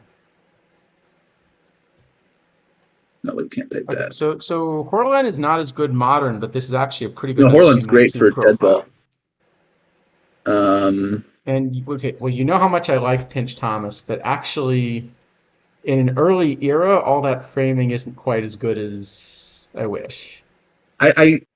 Is it bad I want to take Floor? Ron LaFleur? I was gonna ask you if it's bad if I want to take Ron LaFleur. I guess we're taking Ron LaFleur then. Taking Ron LaFleur? Tatis is decent line, but he's a really power focused, right? So we probably I missed him, but we probably wouldn't want him anyway. Sid Gordon, I wish had a little different profile for the era. It's a good card. Yeah, it's not the right for this era, though, certainly. None of these is really right for the era. So just take the guy with, I guess, just take Strickland is for defense and positions. Strickland, and I want to just take a pitcher somewhere, but there's a little problem with taking a pitcher somewhere. Yeah, it is an issue. Because normally, we know we're going to kind of throw away a few pitchers at the end of the bench. So if you kind of need filler, you fill a pitcher. But, Yep. So much for that. We're not going to... Unless one of these lives randomly is able to pitch, which is not completely impossible.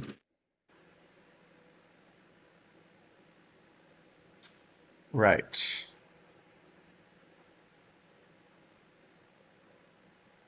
So... So what are you thinking then? Anything? I'm thinking I don't want any of these cards. I'm also thinking about all the bronze that someone just sold me after we list buy orders for. Well, that's the best part of the game is that when someone sells you a bronze, you get to put up a new buy order on exactly the same bronze. Yes, it's so fun. I would say, if there was a way Here's to a list position outfield with 98 range. Oh, great. That? I mean, it's a terrible bat, but sure, why not? Just having something where I could list a quantity along with a price would go such a long way to making the combinators less painful. But anyway. It's probably supposed to be Dink and Emerson. Like Emerson actually doesn't have a horrible profile for this era. Yeah, I think Emerson. Yeah, it must be. Don Demeter is actually kind of a decent platoon bat, but it's very wrong for the era. Yeah, and again, we just don't have a pitcher. We could take Brian Downing and play him a catcher. Sorry. Is that so crazy? Well, I just clicked, or else we could have discussed it. Because we sort of have two catchers. Because Deacon White can catch. Okay, we have a lot of pitching trouble, but Branch Russell's actually pretty good. Well, we have a lot of pitching trouble, but we're not offered much this round. But I mean, Spielborgs and Russell are just both great, right? Lip Pike is also decent.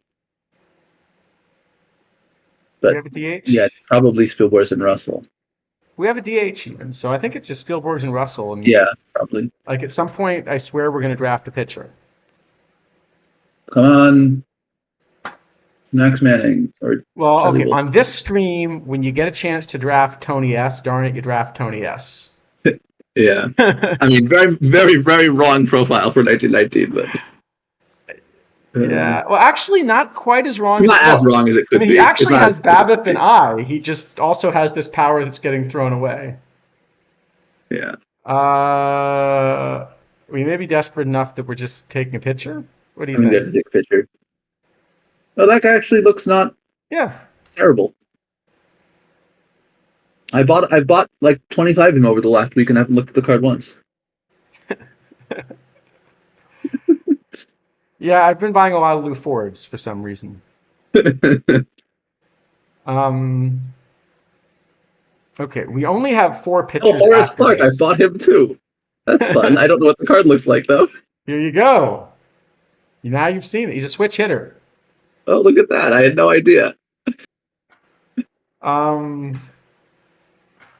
We only have 4 pitchers after this, so I think we have to take Trevor Wilson or Jorge Ross, or even both. They're both just so bad for the era. I want to take Duke Sims like quite badly, but Let's take Duke Sim. We can take one of them and one of the pitchers. Because he's good for the error, right? He's Babbitt, I think. Oh no, he's more power. He's not so I thought he was more Babbitt. Okay, he's not as good as I thought. I think we can still take Sims, and let's take one of the pitchers. I guess we don't have to because we do have Dink, who plays catcher, and we have Caro. And we have Deacon White. And we have Deacon White. Oh, Deacon White too. So Okay, yeah, we so don't have Trevor to take Wilson Sim. randomly has 127 P Babbitt. Is that enough? Okay, let's take the two pitchers then. We should skip Sims. All right, I didn't do pitcher, forgot we had. just in case. All right, okay. Carlos Silva actually is great for this era. Oh, it's like a gold in this era, basically. That gives us a real shot. Oh, and Hernandez is also great. So do we have? Can we afford to take Hernandez? Well, no, we can't. That's the question. We can't. Sanchez is bad. We only have one pitcher left, and Silva's only 5, so we have to take a pitcher. Then I think we should take Silva and the other pitcher. That is really a shame we have to pass Hernandez, but because Hernandez is actually a really good card for this. Should we just go with an illegal roster? We're going to be stuck with 5 starting pitchers. Then is the problem. We won't be able to go down to 3. All right, we got to take Sanchez. Hold on. Okay, do we have anybody who can pitch?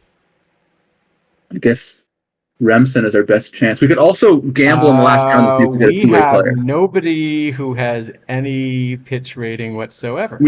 We could theoretically take Hernandez and gamble in the last round. We'll see a position player who can pitch, but that seems unlikely. Oh, let's just do that. Let's just do this, I guess, right? Yeah, it's just so sad. Which of these two? Let me actually put them against each other. I think either one of those is okay. 5 amps, right?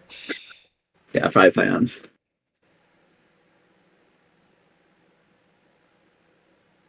All right. Well, we're taking the pitcher. Yep. I think we would have lost our wager. We would have lost our. Yep. I remember Householder having. No, I remember Householder being combo food. I don't remember him being. Yes, I've bought a number of him also. Because usually you're like, if I remember a card, it's probably a card that I want to draft. Yep. But no, it's a card I want to buy.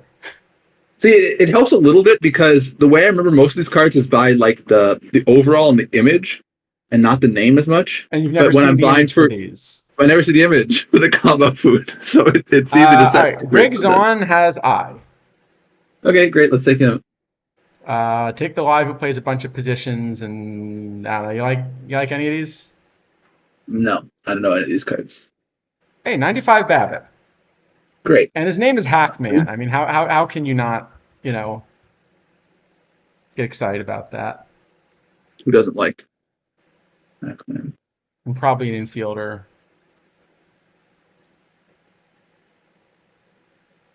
That is all a good infielder. They're both bad, but actually, I have a ton of outfielders. Probably it's both infielders then. All right, let's just do this. Doesn't really matter. We made it. We'll go back and. Those guys are never coming in to begin.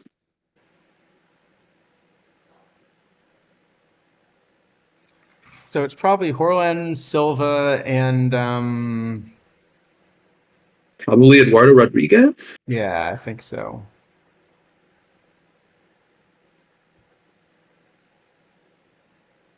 This is a terrible roster, but. You think this is terrible? Wait till you see our hitting. Well, I mean, getting 6 pitchers in the first 4 rounds is really tough in this format. It makes it very difficult to recover.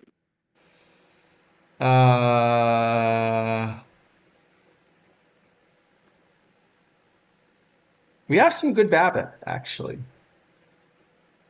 Yeah, I don't think we're gonna get anyone out, but we have good Babbitt. Do you really need to get people out? I mean, okay. I mean, I guess the answer to that is like very clearly yes. It does occasionally help,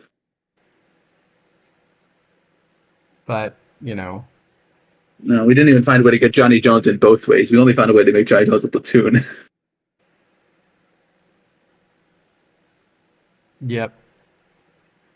Maybe we're even supposed to run Kleins instead of Jones here, but Nah, let's we'll give Jones his moment in the sun. All right, just for that, I'm letting the bench coach set the lineups. That's how bad this build is. No, in Deadball, the bench coach actually says the lineup's okay because it ignores power, which it's supposed to do.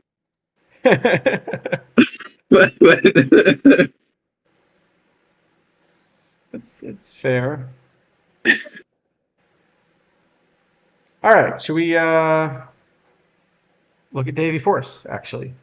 Yes, Davy Force. How many combinators do we have? We drafted 0 combinators. Yeah, very sad. Okay, so Mr. Wrestling says Force was mainly an experiment. I thought Force's main defense bonus was going to pitcher, but it's only a secondary bonus. I tried everything I think of to get him to pitch, but no luck. Yeah, I don't think it's Yeah, possible. so the problem with Davy Force, this would have been a heck of a card for the 1919, by the way. Yes. So especially as a combinator, I mean, this is a legitimate dead ball bat. But the thing that would have made the card so interesting is, as you point out, the dead ball bronze, not dead ball, there's 1925 bronze, but unfortunately it got removed. So Force can't, Force might have played in that previously, but obviously, not anymore. But of all of the release cards, my model wanted this to be the top bronze pitcher. Like the day of release cards, I mean. And the problem is because he only has 1 pitch, he just is ineligible to play pitcher in the game. Yeah, and he so also has the 0 combinator stamina. version will bump these, but even bumping them, you're not going to be able to get the card to pitch. Yeah, actually, so Luke Easter, by the way, has 0 pitches. Luke Easter's pitching ratings are interesting. Do I have a Luke Easter? Let me see. Don't remember if I have an Easter. I can read you off his pitching ratings if you would like. Yeah, because I guess I don't have a good way to show it in the card shop if I don't have one, but I think I might have one. Nope, don't have one. Sorry. Let me. So Luke Easter is an LE who, by the way, never pitched in the major league, so it's some kind of database problem, but whatever. Luke Easter has 5 stamina, 0 hold runners, no pitches, not a single pitch you can throw, 1 stuff, but he has 183 p home run and 147 control. Did Luke Easter pitch in the Negro Leagues? Because he had a He did huge not. Negro League season before coming to Cleveland. No, he did not pitch at any point in his professional baseball career, as far as I can tell. It seems to be a pure database error. Okay. I have tried desperately to get the game to put him in, because I would pitch this card in the PTCS, for example, if I was allowed to. Well, I guess he's too old. He's too old all season. Wouldn't be eligible. But this would probably be the best pitcher in the PTCS with his 147 control. Yeah, he'd be up there.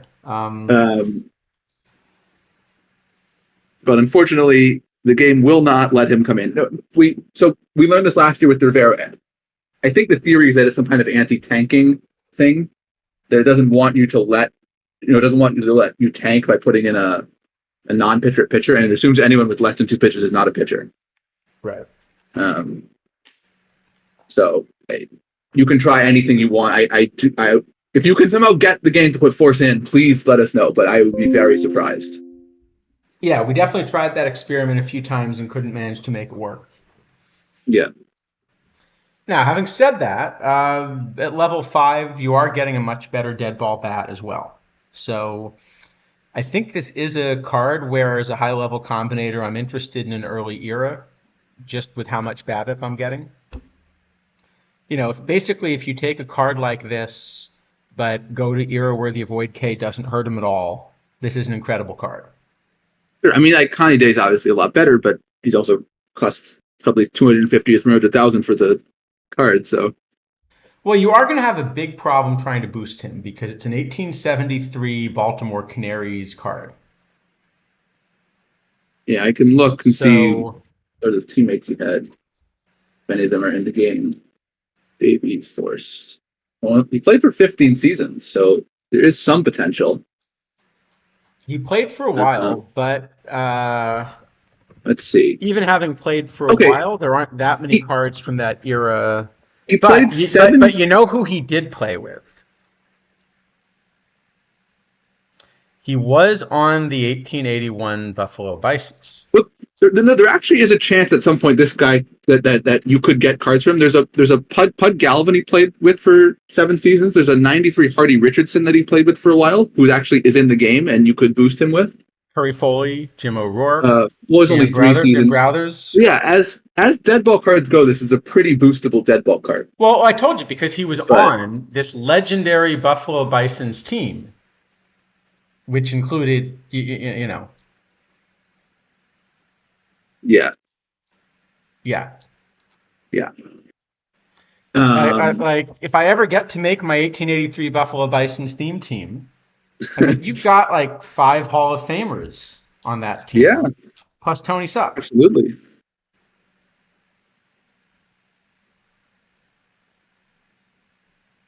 Mm-hmm. Yep. Who I guess we're saying was not included in the list of Hall of Famers. Well, I'm still holding out hope for the Veterans Committee. Are you planning to join it soon? Is that the reason you're holding out hope?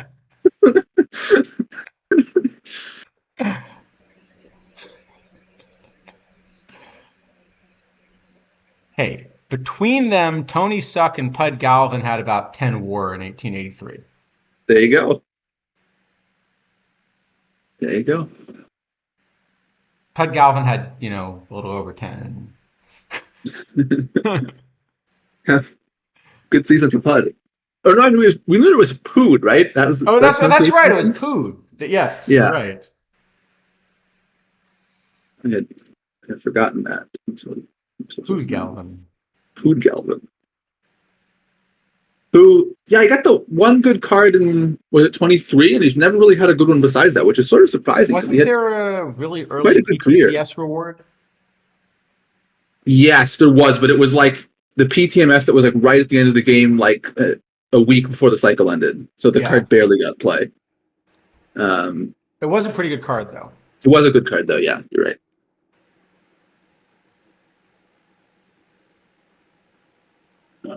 Yeah, the one in 23 was quite decent and was a good budget card for a long time because it was a mission reward that was very easy to do. Yeah, I think that's right. Was that the one? No, McCormick is the one I'm thinking of where there was that early season dead ball mission. Yes. Yeah, it was the what was it called? Immortal Seasons, was it? Was that the set? I think that was the name of it.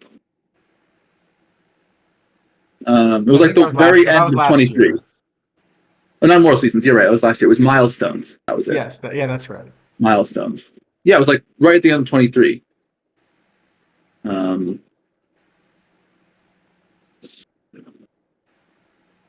Anyway, right. We should let's see. Ichiro, not that Ichiro. This Ichiro.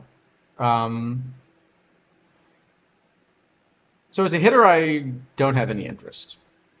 Me neither. But the pitching ratings are actually kind of interesting here. Yeah. No, I mean, I have this as one of the better low iron pitchers. Like, I happen to be in the low iron daily today. I have Ichiro on my roster as a pitcher, not set as a two-way player. He's just a straight up pitcher.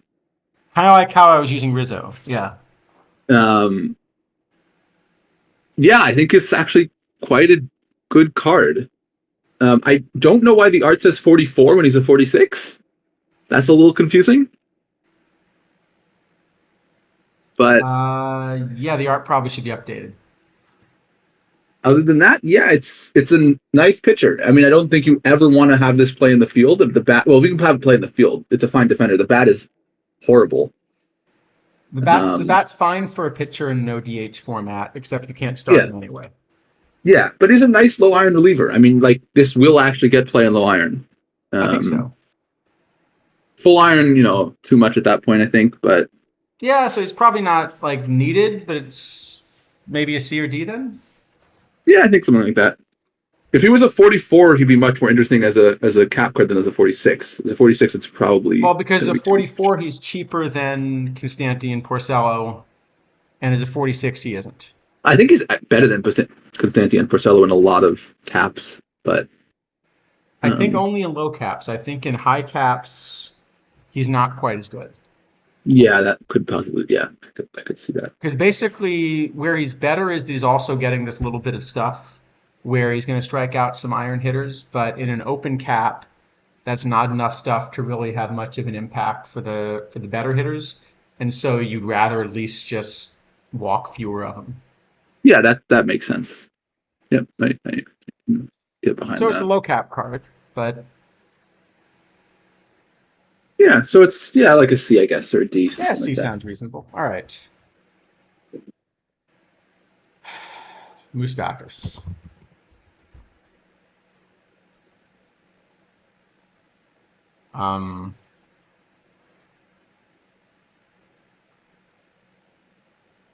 Yeah. I mean, the thing with this one is at least it's easier to give a grade to because, with Splitter, for example, okay, we both thought the base version of the card was excellent, and we were trying to decide, are there 5 commenters that get past it? And we decided there were, we thought. This one is really easy. The base version doesn't play to begin with. No, I don't think I'm playing the base version. Am I playing the base version in low iron? No, I don't think so. Closer, but probably not quite. Probably not. No, I think this is a very, very easy F minus. Yeah, I think so. Not only that, because this is supposed to be the thing which you get if you're sort of like, you're new to PTCS, you just qualified for 1, you're excited, you're probably not going to do great, but at least, you get something. You get this Mike Moustakas. So I think, like, of all the rewards, you should make sure that this one, at the very least, is playable as a base version. Because, well, yeah, there's just no point otherwise. There's no concern with limited because there's 1,200 of these, like... and the AI is going to try to play him at second. Yes.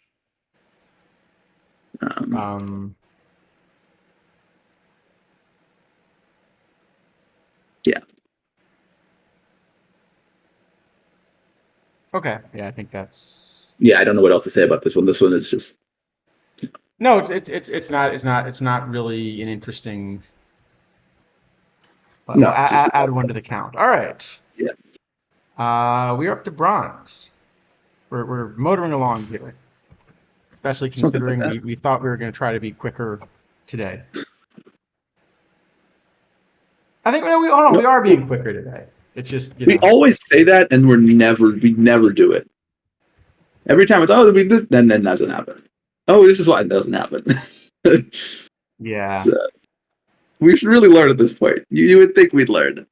But see, what happens is I keep buying these 50-point bronzes, and then I have to do the logical thing and put up buy orders on 50-point. Oh man, you're cheaping out. I've been paying 75 points for some of my bronzes. You clearly have even less patience than I do. Yeah, it's. I could try. All right, I can take a break and try to boost a combinator. Who should we boost here? Okay, he's impossible, right? Problem is, several of these are completely impossible to boost because the cards just don't exist. Like this Joe Ostrowski, I somehow managed to claw my way to a level of him. I don't think I'm ever getting 2. I got 2 levels of my Maxwell, and I am not even going to try for more. It's hopeless. Well, how do I boost this card? This is your combinator food. Yeah, that looks fun.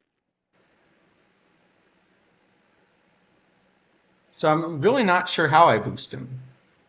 Like, no, the way if I'm going to boost get to the magic 500 points, right? So I think I'm just going to boost him.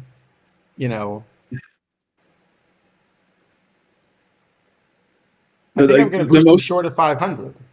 The most efficient way to boost Maxwell is live with Altuve.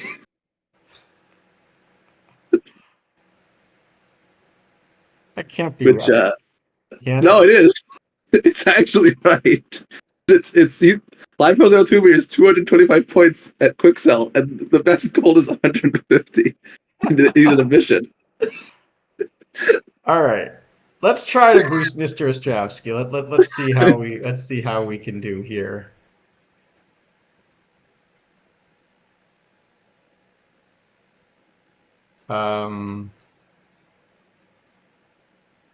We can't even get to the 500 I was aiming for, right? Like, there's just no way to get there. Yeah, I mean, it doesn't really matter when you're below 500. No, it's just it would have been more efficient. It makes you feel like you have a chance. It does make it feel better. I agree.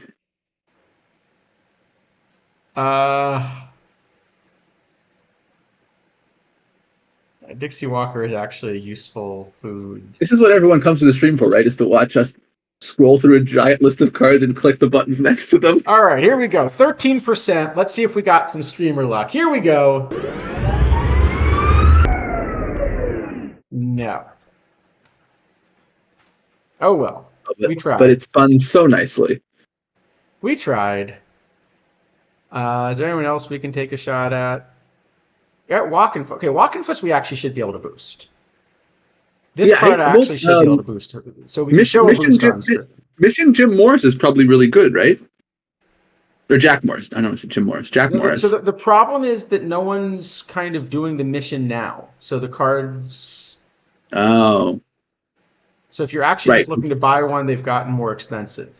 Because usually I just assume that there'll be new players doing them, but we don't have new players anymore.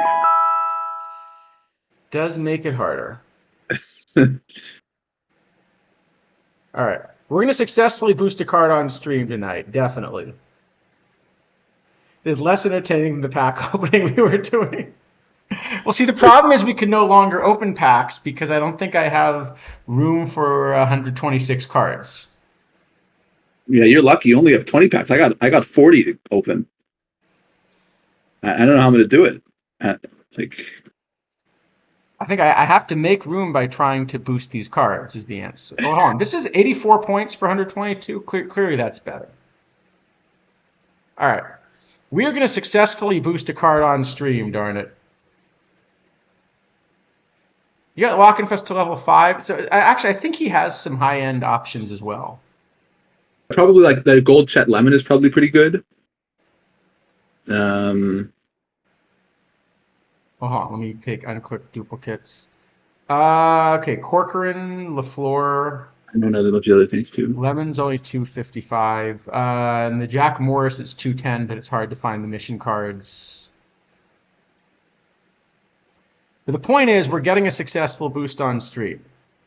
We're definitely getting a successful boost on stream. I don't know what our plan is when this one doesn't work, but, you know. Here we go. 500 points, 40%. We can do this, right? We go. We got it! All right. Walkenfuss has achieved level 1. He has, in fact, achieved level 1. Now you get to make 6 attempts on average to get him to level 2. I am so looking forward to that. Yes. I am. Let's go on. Scott says keep it going. All right. Should we make one? We can make one level 2 attempt. And put a level 2 attempt to see what the percentage is. The problem is I've now gotten to the point where some of my food is overlapping with other food, like with the food. Yep. Yeah, so you have to decide which is the priority for your food. Well, you know what is I have an idea in my head. They're like, okay, I want to buy the food for this card, and then once I get to the screen, I forget that I have that. So I accidentally spent it on the wrong guy. All right, here we go. 499, 17.46. Can we do this? We can totally do this, right? Uh-huh. Here we go.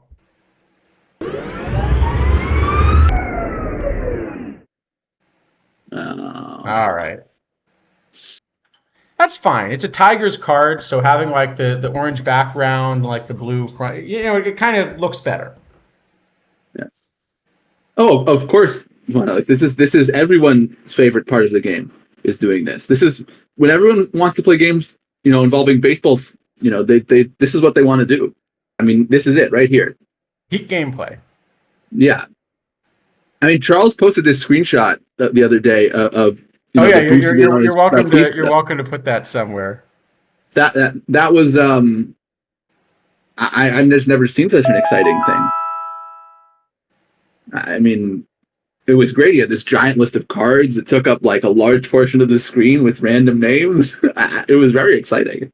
No, but actually, I mean, the reason it's so good is that by doing that, just think about how many packs I was now able to open. Well, right. Yes, that's true. All right. Our combinators on Go just totally broken. Yes, I've heard that. I haven't worked up the courage to try to level up a card on Go. I would generally recommend that the only thing you do with Go is to enter tournaments. Don't even go into the tournaments. Just click the enter button, select your roster, and then immediately close the app. If you leave the app open for any longer than that, bad things will happen. I mean, my phone at one point was telling me that Go was probably malware because of how often it was crashing. Oh, God. Oh. 440. I got to be able to find more points somewhere. Where do we find more points from? Okay, was it like I was saying today?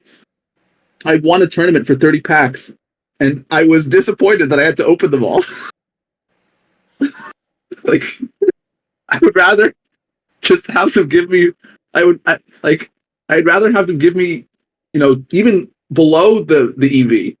All I care about is the PDCS points. Like, I don't even want the packs. Like, just give me like 20K. I'm happy. It is loss. It has gotten difficult.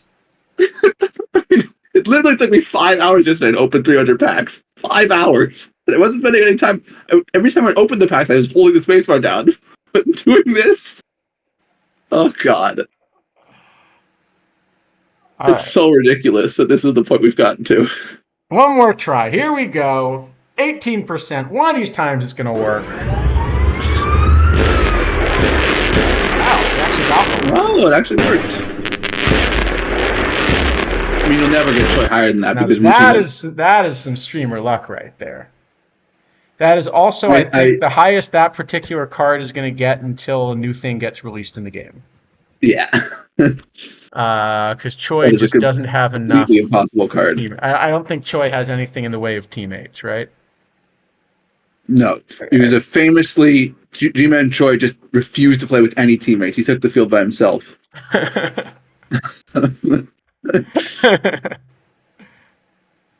Pretty much, yeah. All right.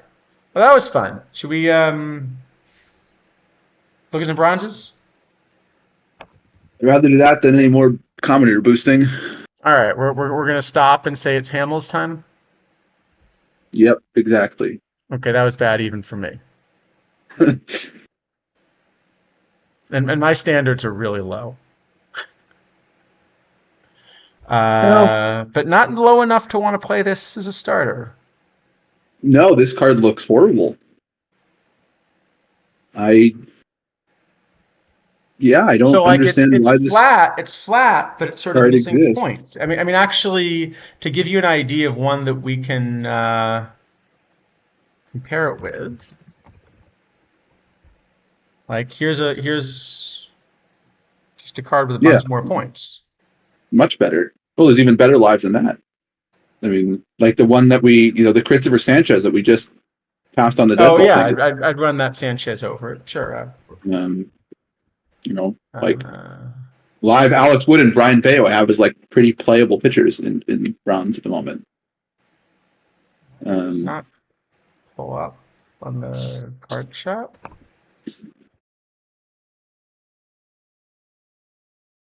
But I will say it starts to get a little worrying for me, like with this OHB25 set. Like we've now had 2 Hamels cards that have basically been bad in the same way.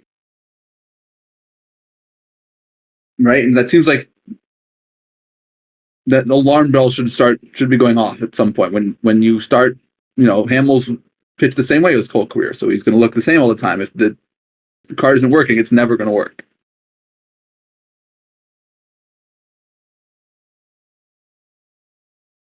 So anyway, but yeah, cards in F.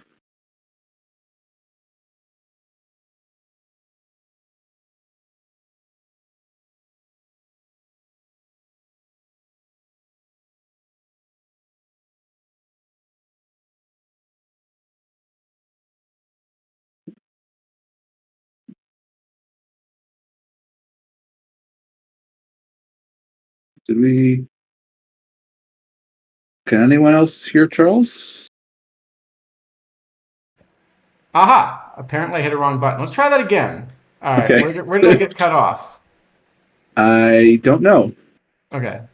You were saying things you didn't like about Cole Hamels, but that was like most of the last discussion. Okay. So I will say with Hamels, he was one of the first guys that I remember looking at as a prospect and kind of wondering why he was being drafted there, because I hadn't seen. Basically, he was like this change-up first prospect that got drafted real high out of high school, I think, and trying to figure out if it could work. And obviously, I was wrong because he did. Yeah, he was a very good pitcher. Just not in perfect team, apparently. But yeah, I mean, this diamond was the same thing. Yeah. This diamond was the same thing. It just had no, they're like just didn't have enough points. Also just won the points in the wrong places, but didn't have enough points to begin with. Really. Okay. So. F for F minus, I guess. Is he playing iron? Probably not. Probably not. Yeah. All right. Mauer. Well, this will be a short discussion.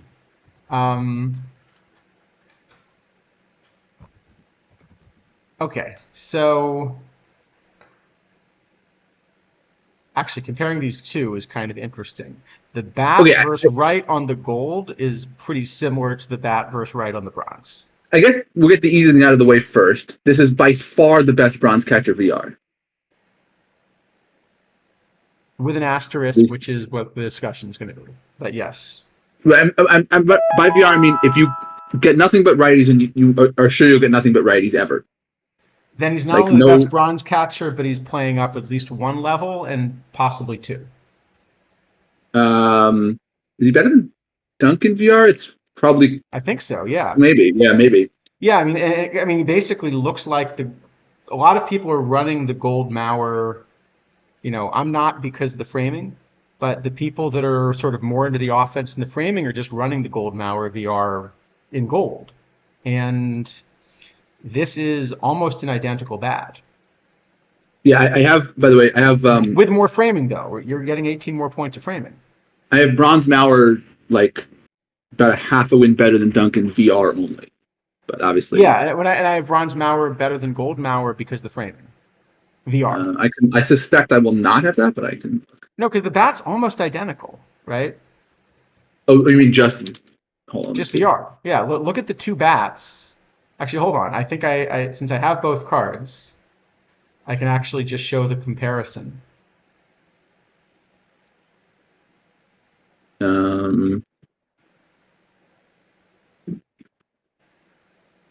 Yes, I mean I have like the tiniest bit better.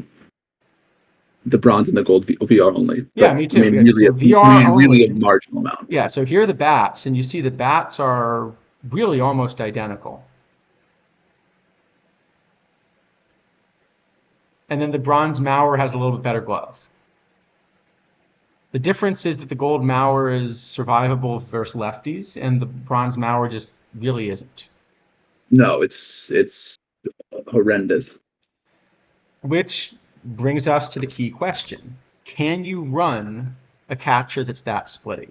Because I think the cost of doing it is this is somebody where he's going to face lefties out of the bullpen. If your plan is that you're pinch hitting for your starting catcher regularly, you're going to have fatigue problems. Yeah, Tactile X, I think the bronze Mauer is better VR than gold. But the gold Mauer is much, much better versus lefties. Yeah.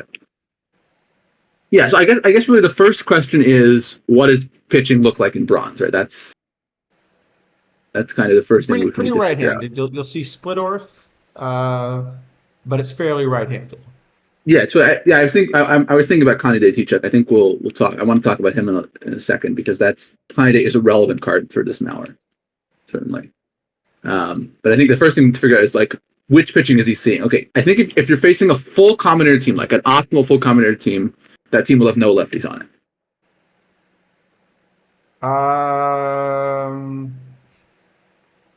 So no left-handed starters, I should say. Probably that's right, but you will definitely see left-handed relievers. You will see some left-handed relievers. Yeah, Splittorf still makes Splittorf makes your roster unless you have like L5 commanders everywhere. Oh yeah, that's a nice rotation, Captain Lex. Well, I think you're going to run Evaldi, Charlie Wilson, maybe Manning, Silva. I guess we should also talk about the Kershaw at this point, probably, because they sort of go together a bit.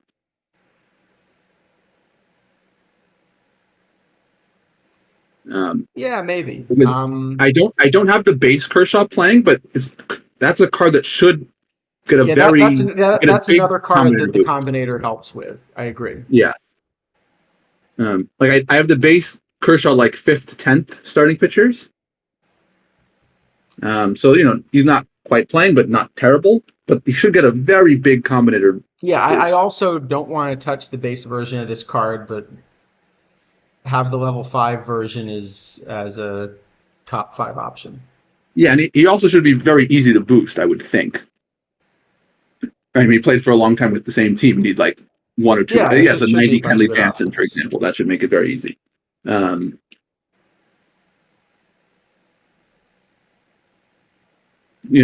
Lefties are definitely a bit of a struggle in bronze now because one of the things you do when you play lefties in bronze is you sort of are giving people the good side of Bill Raritan and Andrew Jones for free. Like they're going to play them anyway on the bad side, so you're just giving them the good side for nothing.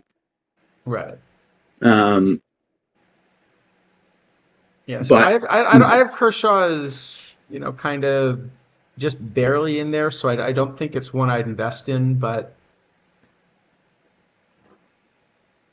No, but the fact that he exists is it's another not ideal. It's another lefty you'll see, yeah. Yeah.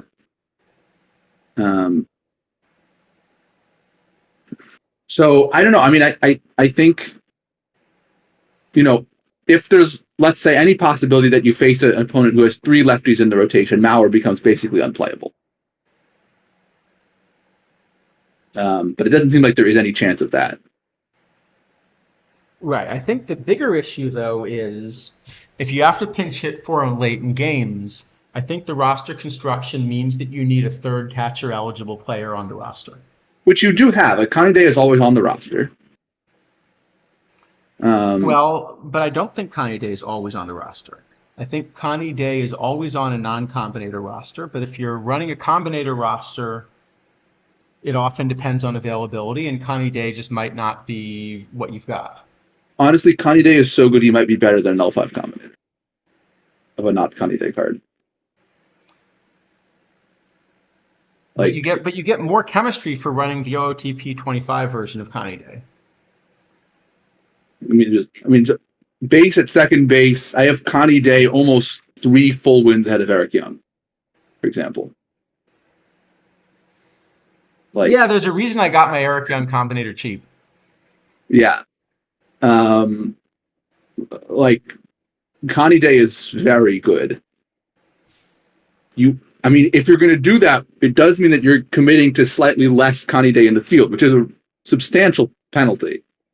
Right. If there was another catcher eligible player, do you ever, for example, try to fit like that Noisy Wallace on your roster from last week? I mean, he's not great, but he's too far behind. He plays a lot of positions. He plays catcher. Do you need the extra player? If you have a lot of combinators, can you fit him? Maybe. No, but actually, the place that I'm more interested in Mauer, I mean, the funny thing is, because of this, I'm not 100% certain I'm going to play Mauer in bronze. But I think I'm always going to try to play him in silver. Because right now in silver, I'm running Muddy as a DH. Oh, if you're doing that, then sure. But it just base Silver seems worse because you're going to get Swindell and Sabathia in everyone's rotation. You are, but if he's going to play 2 or 3 out of 5, but I can always keep him to his good side, I'm okay with that. Well, I guess the thing is you're going to have Day on your roster in Silver too, right? You'll have if you're doing this rule DH business. Yeah, so I don't think it's a problem if I'm facing 3 lefties out of 5. You're always going to put 2 catchers on the roster anyway. This is the equivalent of having a platoon bat where No, but the thing is, I mean, you can reasonably construct a Silver rotation that is all 5 starters, and then Mauer is just, I mean, he's tanking your team like badly. Yeah, I wouldn't want to play him against like Tactilnex's Silver Cap team. But like, I mean, Silver, the top starters in Silver are, well, we said Sabathia and Swindell already. I think this new Greinke is in there. Yep. Tewksbury probably. Consuegra if you're going to use him as a starter, but probably that's a mistake at this point to use Consuegra as a starter. And then what else? I mean, Jim Merritt is okay. He's left-handed. I don't know what else. What else are we playing in I guess Silver? is also. I guess you could play like if you have a Combinator Uvaldi or something, they're playing up. Probably. You could play the Super Stuff, Future Legends. You could still try to play Splitdorf, probably. Some of those Future Legends also do pretty well as combinators when the shape flattens out a bit. Yeah. But they're going to be tough to boost. Very tough to boost.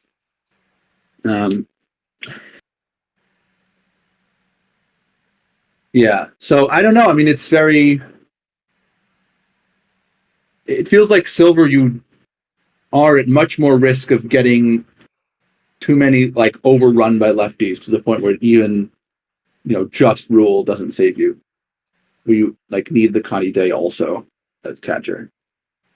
But this also pretty much presupposes you're doing rule at DH, which is by no means a thing. In fact, it's probably a thing you shouldn't do without the Combinator version of him. Right, but since I invested in the Combinator version, so it makes it an interesting card. In that it plays up levels in the right situation.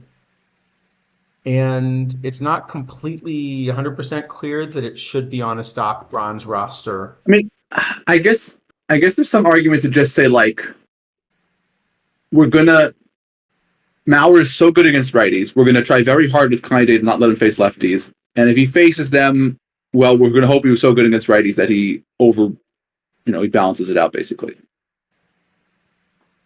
And you just don't, like, contort yourself into crazy knots with this Noisy Wallace business or whatever, and you just, like, do your best. And if he plays a game against lefties every 2 series, it's bad, but you hope you get more out of it in the games against the righties. What if you run Mauer as your third catcher and you actually DH Mauer? Well, that's an idea. Is the bat good enough for that? I don't think so, probably, but... If you get a combi version, it probably becomes good enough. Well, I'm assuming if we're going to talk about that, I'm assuming we have combi versions of everything. Because, like, if you have combi Mauer and not combi other stuff, you're just playing it, of course. Then I'd have him behind Goose, I'd have him behind Choi, Both, especially Goose is a card I'd rather not have in the field if I can avoid it, but... It's probably too bad then to do that. I guess. But maybe the bat's good enough. You just run Goose and left.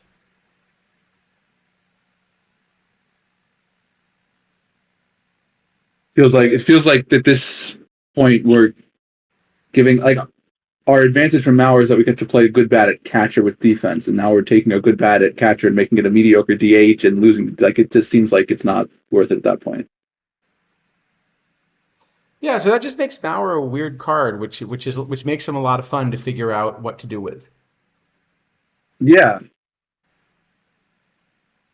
I think my inclination would be to play him and try to prevent him from getting punished by using Connie Day as your backup catcher VL and, hoping it kind of works out okay, that teams don't throw too many lefties at you where your fatigue is a problem. Trying to maybe play some more two-way infielders as a hedge against the day having to go to catcher a lot situation. Yeah, I mean, I think this is a card that's kind of funny in that it's actually going to punish people that don't set a depth chart really carefully or let the AI manager do the wrong things. But in the hands of a player that can figure out how to make the AI do what you want, this is an Yeah. S or S plus. But like, for example, I think like picking a card like Blauser, if you have Mauer in your roster, is probably a pretty large mistake. Yeah. Right, because you're committing then to having Blauser VR games, like for sure. Like you need to find a less splitty cards in all your VL spots, all your VL platoon spots. You need to find like less splitty guys. So it is a real penalty there. Yeah, so I still think in the right situation this is an S or S plus. But I think this is actually a card that maybe a majority even of people that run Mauer will end up hurting themselves by running it. Yeah, if you do not think like very carefully what you're doing when you put Mauer on your roster and how you're covering for what may happen if people have different orders of pitching rotations and different pitchers, like you have to think about every single situation someone could possibly give you. And if you have an answer for it all, then Mauer is quite good, I guess. Yeah, okay, so what grade do we give that then?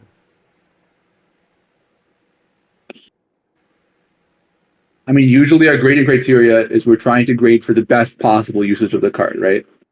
Best possible usage, I think this is an S or S plus. So it's an S then, I guess. It must be an S. Like if we Okay. think that there's a solution to get this to work VR and save all the problems, which I think there probably is with Connie Day. I think there's a solution. I just think it's a narrow path and you have to find it. But I mean, if Connie Day didn't exist, this card is an F probably. Like this entirely depends on Connie Day. I don't see a path without him really. I think the path without him is that without Connie Day, this card would play in silver but not bronze. I don't even. Well, yeah, but if you have this rule business, but that's like. No, but even without rule, there are other things you could do. You could find. There are just enough of these silver Negro League cards that have catcher eligibility to make it work. Yeah, you could put Dink on, but okay, it's probably a B then or something. But, yeah. Connie Day is this card's best friend.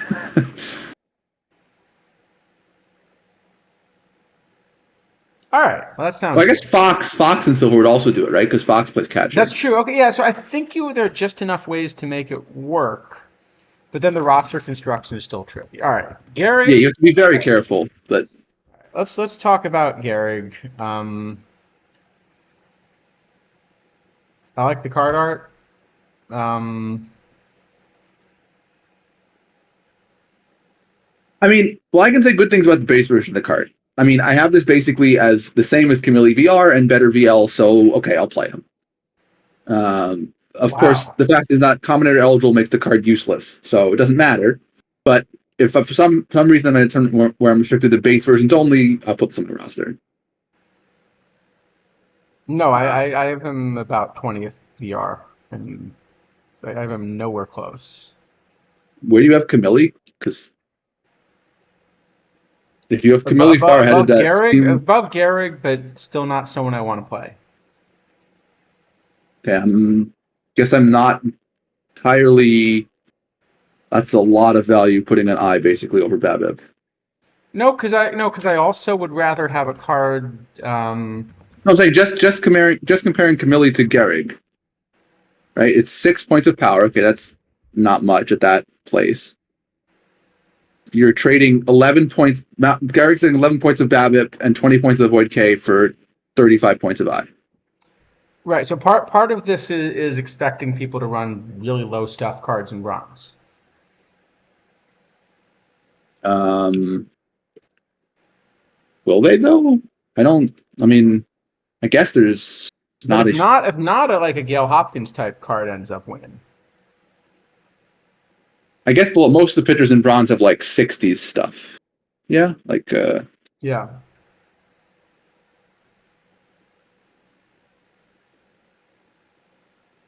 I mean, it doesn't matter. The grade for Gehrig is F anyway because the Combinator versions all get past it. Right. So it makes no difference whether you want to play the base version, really.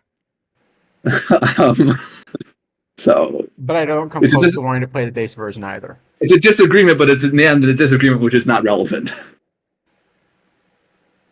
All right, Kershaw. Well, Kershaw we already talked about, right? The base version doesn't play, but so many of the strong bronze starters are not combinator eligible that he's a little bit more relevant as a combinator. Yeah, and he also gets a lot of booster being Combinator because of the shape. Yes. So he's probably like a C or D then? Maybe a D? Probably Sure, a D. that sounds fair. Yeah, so Scott is asking about tourney cards. Well, if tourney cards are not combinator eligible, then they're going to have to be ahead of the card. I mean, basically, for a tournament card to be relevant, it has to be better than the cards that you use to win it, essentially. You'll have to print it 2 tiers above its overall, basically. Right. Something Which like at that point, everyone is either full combinators or full tournament editions, and there's no in between, and everything else is useless, which is just as bad. So there's no solution to them that's good. I think making tournament cards combo eligible is also bad because well, all you're going to do, you're doubling down on other issues. yeah, it exacerbates the choice pack problems. It does a whole host of other bad things. I don't know. There just wasn't enough thought put into what commoners would do to the game, and all of a sudden, 3 months too late, it seems like there's been some understanding of that. But it's too late now. Only somebody had predicted this. If only 15 people had predicted it, or 30 people had predicted it, whatever number it was. All right. Mike Marshall. Let's look at some silvers. I mean, Mustakis again. I don't want to play the base version. It's not counter eligible. It's useless. That I don't think you play this in bronze either, do you? Maybe. I didn't look. Maybe you do. I don't know. It doesn't matter though. I think yeah, this one is in minus. All right. Like, I think at this point, if you're printing unplayable non-combinator versions, they're always F minus. Like, Yeah. if the base version is unplayable, I mean, then it's always F minus because, yeah. All right. Zach Granke. So my model worries about the splits more than I'm guessing yours will. Probably. And you're happier with the low P-BABIP than mine. So I'm going to guess that you think this card jumps into the starting rotation in silver, whereas I don't. Yes. I have it in the top tier along with Swindell and Sabathia, all three very close. And then the second tier is Tewksbury and Consuegra if he were a starter, and then a little bit of a gap after that to sort of a larger group. Okay, now I have it a fair bit lower kind of because of the issues I mentioned. So given that, where do you want to put it? I don't know. I'd probably give it like an A. It sounds like you want to give it like a C or a D. So like B minus. I don't know. Sounds fair.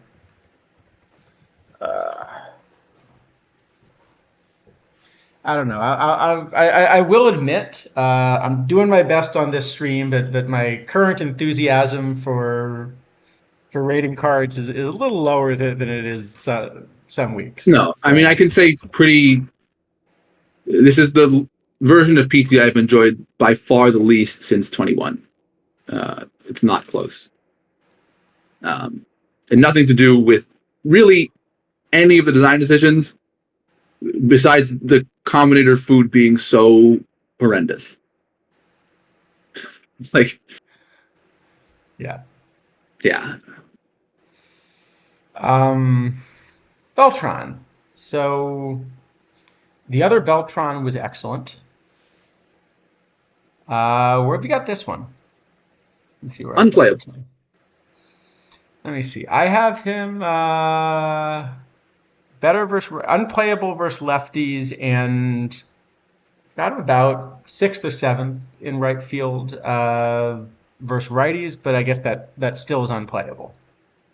Yep.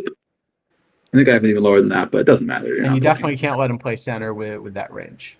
No. All right, so it's probably enough. It's not. I mean, it's in the No, right it's not enough. ballpark. It's just Yeah. it's in the right ballpark. It's just a little bit behind the meta, I think. Yep, I agree. All right, let's go on to gold. Oh,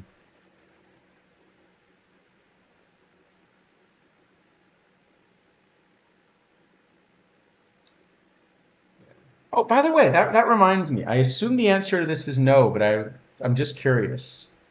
When they do live updates, did they update PT24? They've never done it in the past. I assume apparently there was some kind of bug this week where some teams' league rosters got reset, and so there was a team in Perfect League, I think, that's won 4 games all season. Because whoever it is no longer paying attention to PT24. Is that me? No, Good, it's not okay. you. I don't Good. believe. Well, okay, you are not paying attention to PT24, but no, I don't believe your team was one of the one was imperfect, the one that got the 4 wins.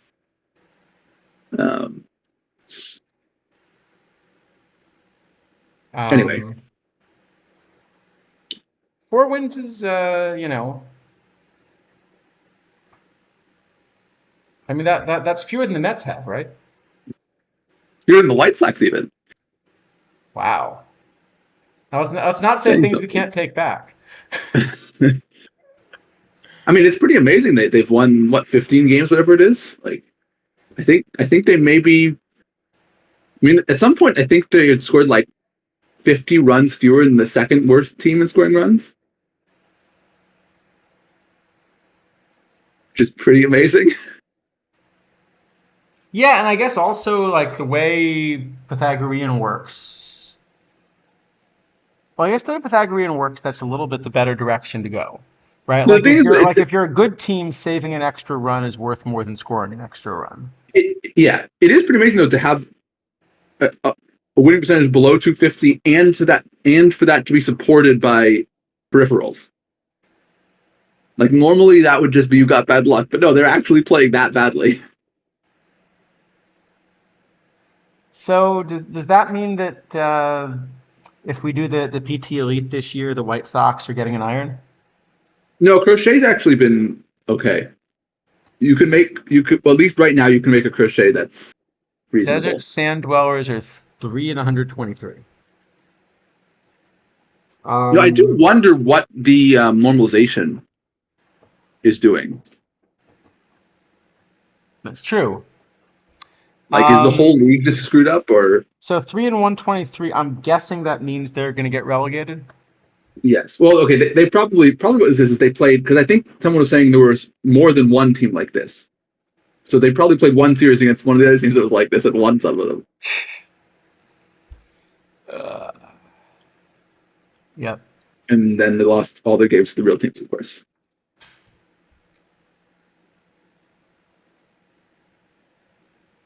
Okay. Anyway, Mike Hargrove. Mike Hargrove. All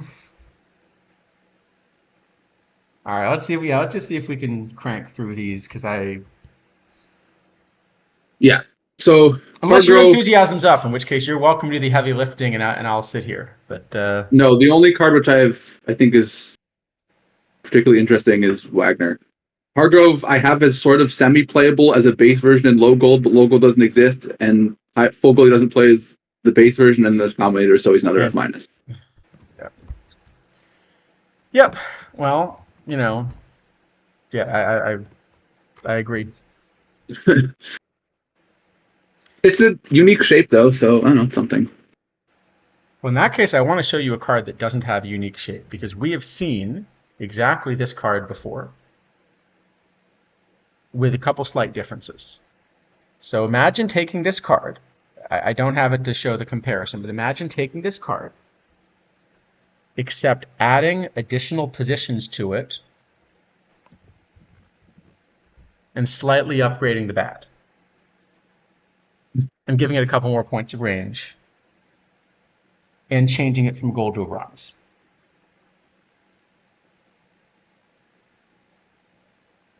Yeah, I mean, Okay, this is now the if you kind of imagine thing. that, this is what it would look like.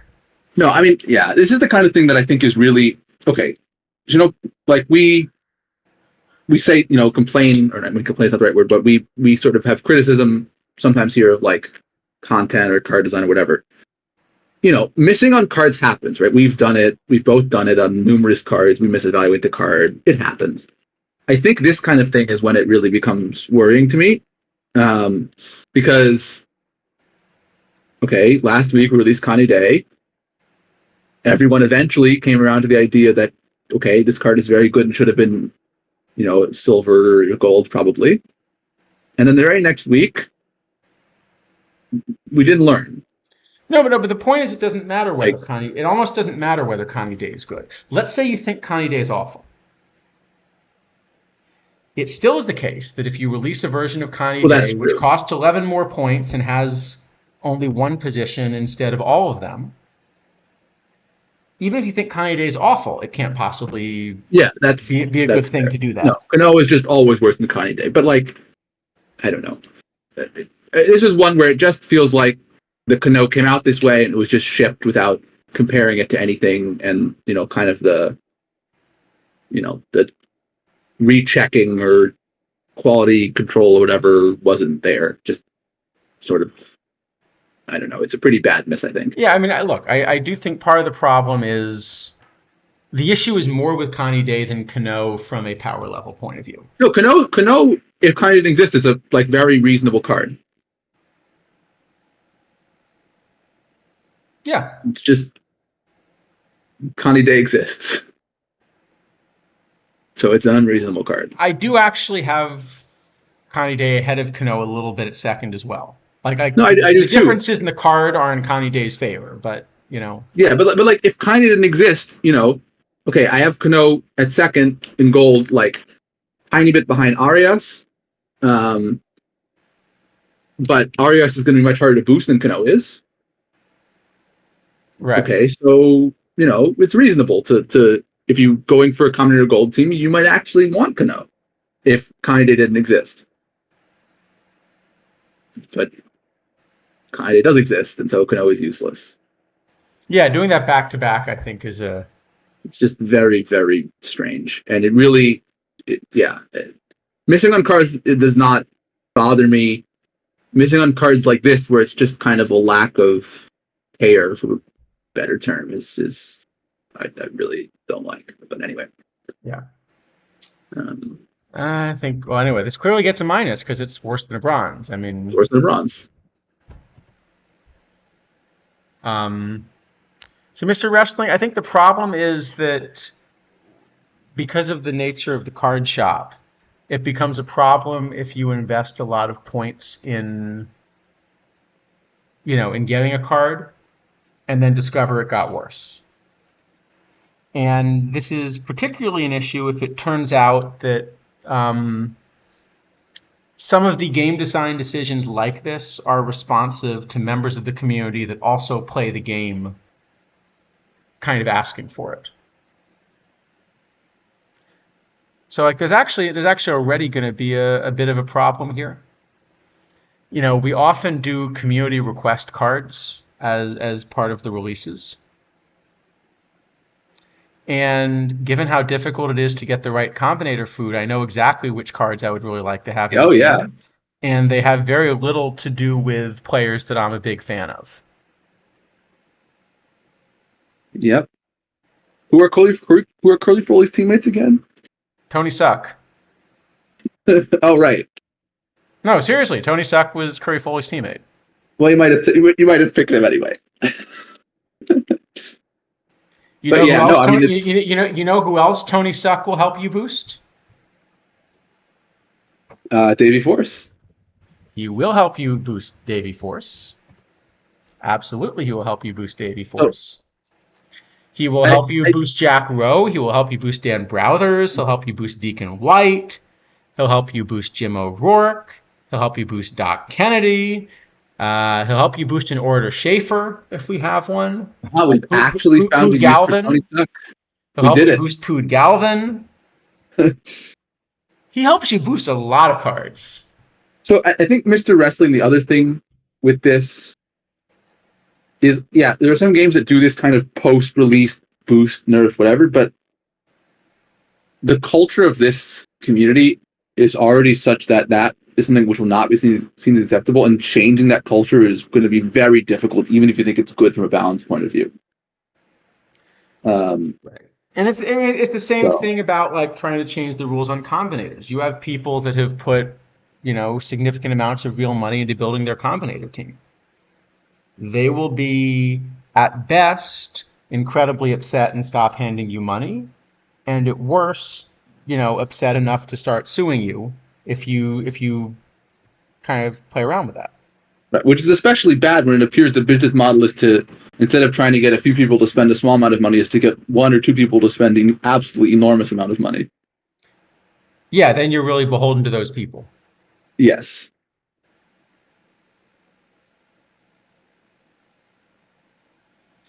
Problem is you can't get them to fill 128 team tournaments. You need 127 more of them. Well, you just make some AIs. It's not that different, right? That's basically what we've learned this year, is that you can win using the AI thing as long as you have 70 extra wins on everyone. But that's one thing we have found is we have finally have a good estimate of how bad the AI manager is.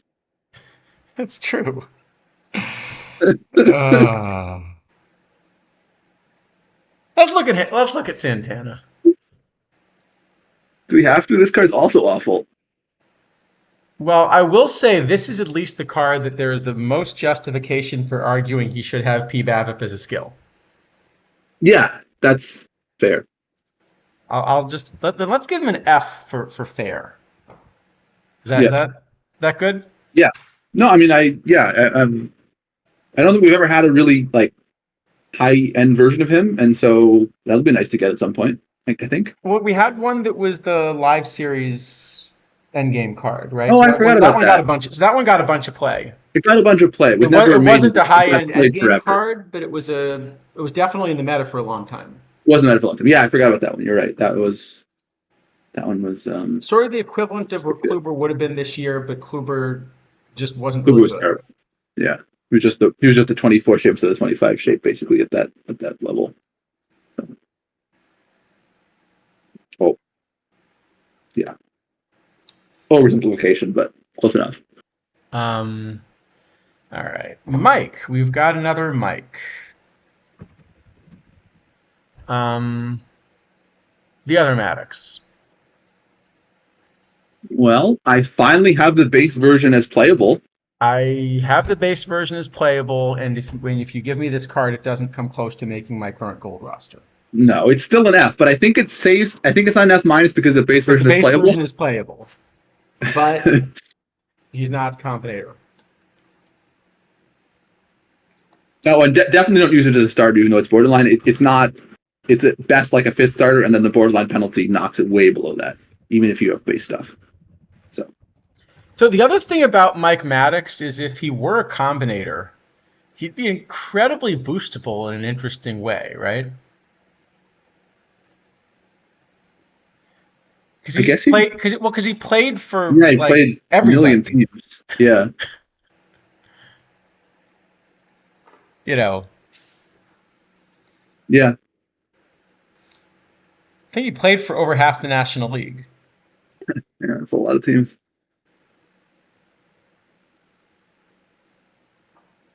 All right. Anyway, Francisco Rodriguez. Yeah, it's okay. All right. Just keep it moving here.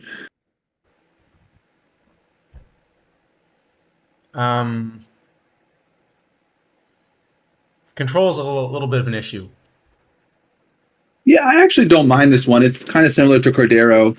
It's probably easier to boost than Cordero, I guess, which is good. Yeah, so I think the base version, the control completely kills for me. Now, it is the case that as a combinator, you're getting the control to be more playable. Yeah, and it shouldn't be so bad to boost. I mean, I guess you have the Mission Erstad. You have, I think there's a Garrett Anderson that should be quite good. Eventually, we'll get a Vlad Guerrero. So, probably not so bad to boost, would guess. What was this? Did someone page J. Cole? I think I missed the reference there. I did as well.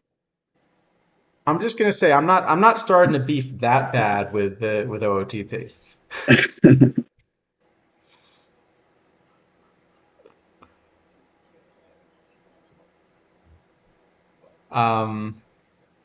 Okay, so I have the card unusable base, closer as a combinator, uh, but I still just don't want to deal with that control versus lefties, especially with some of the huge eye cards that are going to exist, with the combinators in gold. I don't think I want to touch him. But he's close. Yeah, I mean, I have him kind of borderline base. So I think if I had a full comment of everything, probably he makes it. But I don't know, it's like a C or a D or something. Probably a D. All right, give him a D. Billy Wagner.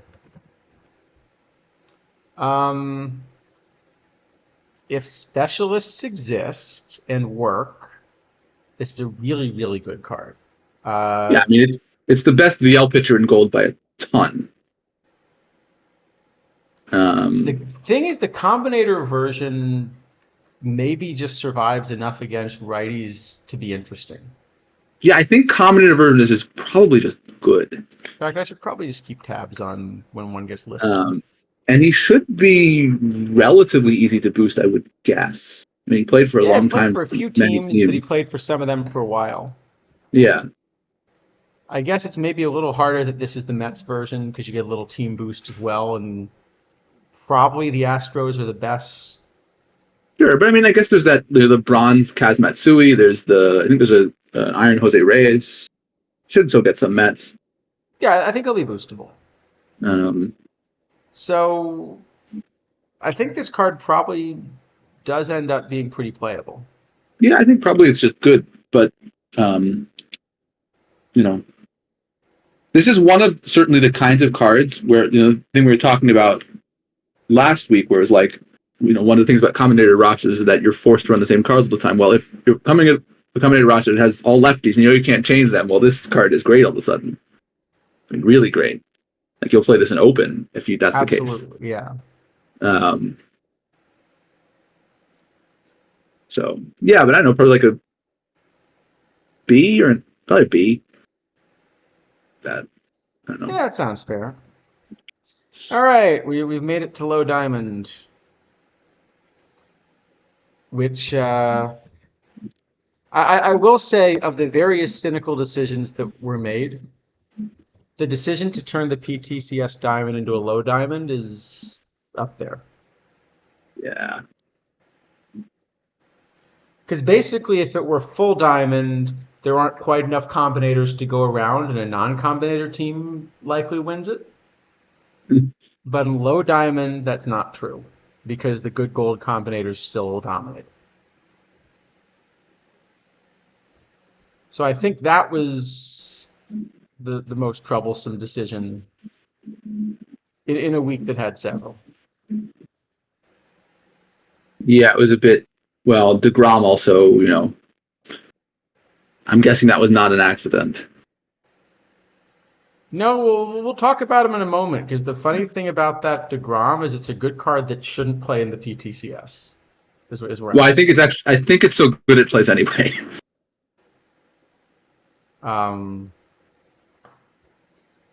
But okay, yeah. So Greenwell, this is a good card.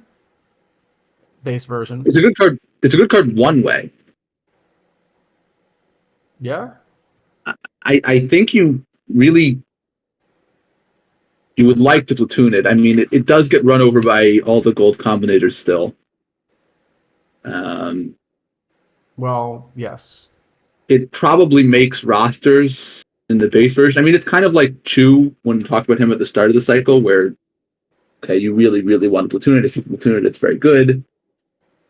He's But better. He's better also, than Chew on his bad side.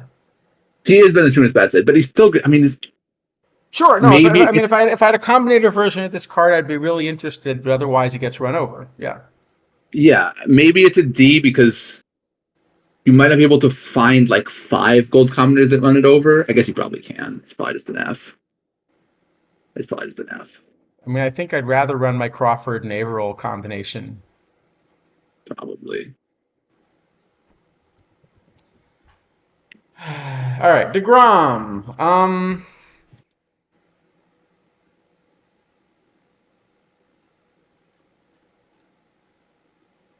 It's a good card.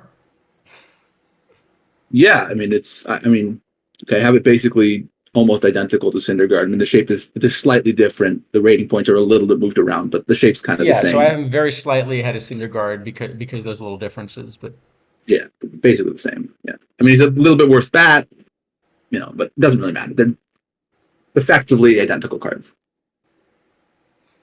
the things that make the card good do get weaker in 1961, so he's not a great fit for the PTCS format. I still have him playing that because the card is just so strong, and even in a bad era, um, you know, more rating points at some point, Yeah. But I mean, yeah, a combinated version of this thing is unbelievably strong, obviously. Should be easy to boost. They didn't get his full name on the card though. You forgot to add when healthy. Yeah. I guess he was healthy in this season. I mean, I have this playing also in full diamond, same as Syndergaard. I mean, we've been playing the Syndergaard as another one, so play it. I mean, in League, I actually start to have DeGrom a non-zero amount better. Yeah. Okay, you're probably still not playing either one in a sort of full League build, but it's not crazy. Yeah, so I don't know how much he plays up, but it's at least a solid A. I mean, I definitely want to play him in full diamond, but full diamond, the pitching is very weak. Like, the only full diamond pitcher I really am interested in is Babe Adams. Like, all the other ones I think are kind of bad. Well, and Logan Webb.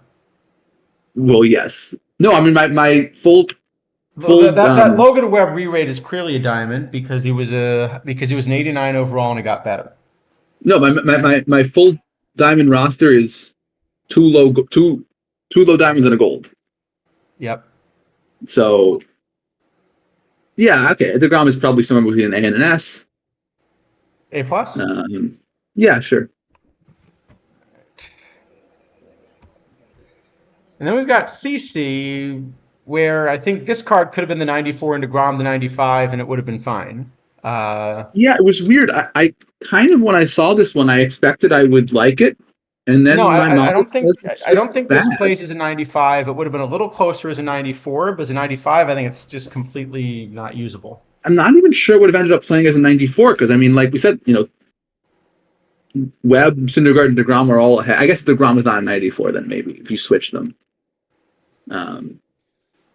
Yeah, but still, right. I'm not sure. Probably just an F. I think it's an F. All right, we got another Mike. I don't get all of the discussion about this being like a huge bat. It's a good bat for a catcher, but it's not a catcher. It's not a big bat, and it's not a catcher. Well, if it was a catcher, it'd be a big bat for a catcher. But it's not actually a big bat. No, Campanella and Harry Ford they're worse bats, but they're much better catchers. So you're going to play them, and you're not going to play Piazza. Yeah, I think this one's close. This one just wouldn't play at all. Now, I don't know if we want to bump it down because here it's not clear that it's easy to find the diamond combinators. No, it's hard to find them. And But in still fact, just the an one. F. I mean, this is. Well, So we're I up. think I Yeah. think this one might actually be a D, because if you get into like a 80s or something where the framing is not as relevant and the bat is actually a good deal better than like a Ford, I think maybe you can play it. Yeah, Um, but he's actually behind a high level Bill Raritan. well, I'm assuming we're in an era where the framing is going to go kind of a lot down, like 70s or something. Right? The home runs will Okay, still exist. then he's behind a high level Posey. Yeah, he's behind a level post. Yeah, he's probably just an F. Okay. Yeah, I mean, I think, yeah. So I think we're up to basically being a finalist in the PTCS, and there's nothing you want. Yeah, we are kind of interested in the base versions of two of the cards, and the other four we're not even interested in the base versions. Yeah. All right. Should we look at some perfects? I guess on Piazza, one thing to note is that the framing is kind of a guess, and if you think the value of framing is OTP's number, then Piazza is actually good. I mean, everyone kind of agrees that that's not a good number, that number is wrong. No, but then he's still behind. The problem is the bat is still behind the high level combinators. Oh, he's behind the combinators. That's true. Still behind combinator Posey. Yeah. Okay, that's fair. So that's what's going to kill him anyway. Yeah.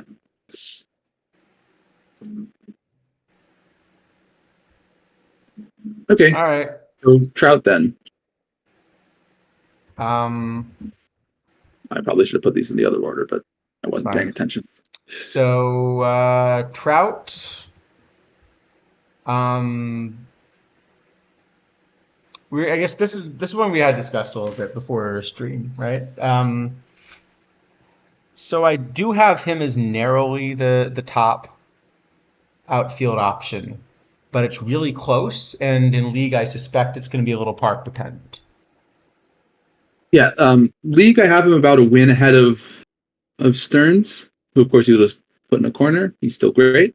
Tournaments I have him a little bit less, like a half to 3/4 of a win ahead of Stearns. Okay, I think it's a good card. Probably, if I was ranking the PTS rewards in terms of PTS first places here in terms of like their strength, I think probably Grove, Trout, Ryan. Yeah, but I haven't found one yet I would hold on to. I mean, well, the reason Grove enabled build because he was left-handed, so he actually, even though he wasn't like blowing everyone out because Bieber was still better, like right, he did allow for builds that were not possible without him. I think this is an upgrade, but it's sort of an incremental upgrade.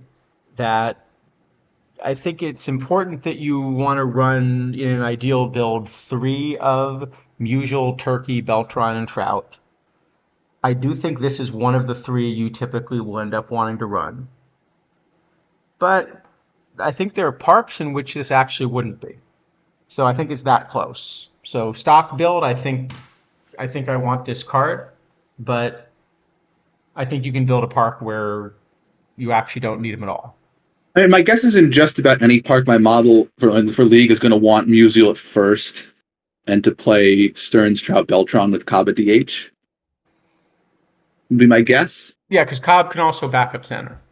So that's I think what I would do with like everything.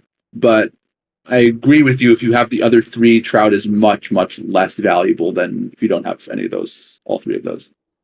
And he's going to be by far the most expensive of those 4. Yes. Well, the Combinator. I mean, somehow actually a Combinator Beltron sold for $750, which seems way low to me. If you can find a Combinator Beltron, then I think you just don't need Trout. No, Combinator Beltron is better than Trout for sure. Combinator Beltron is an absurd card.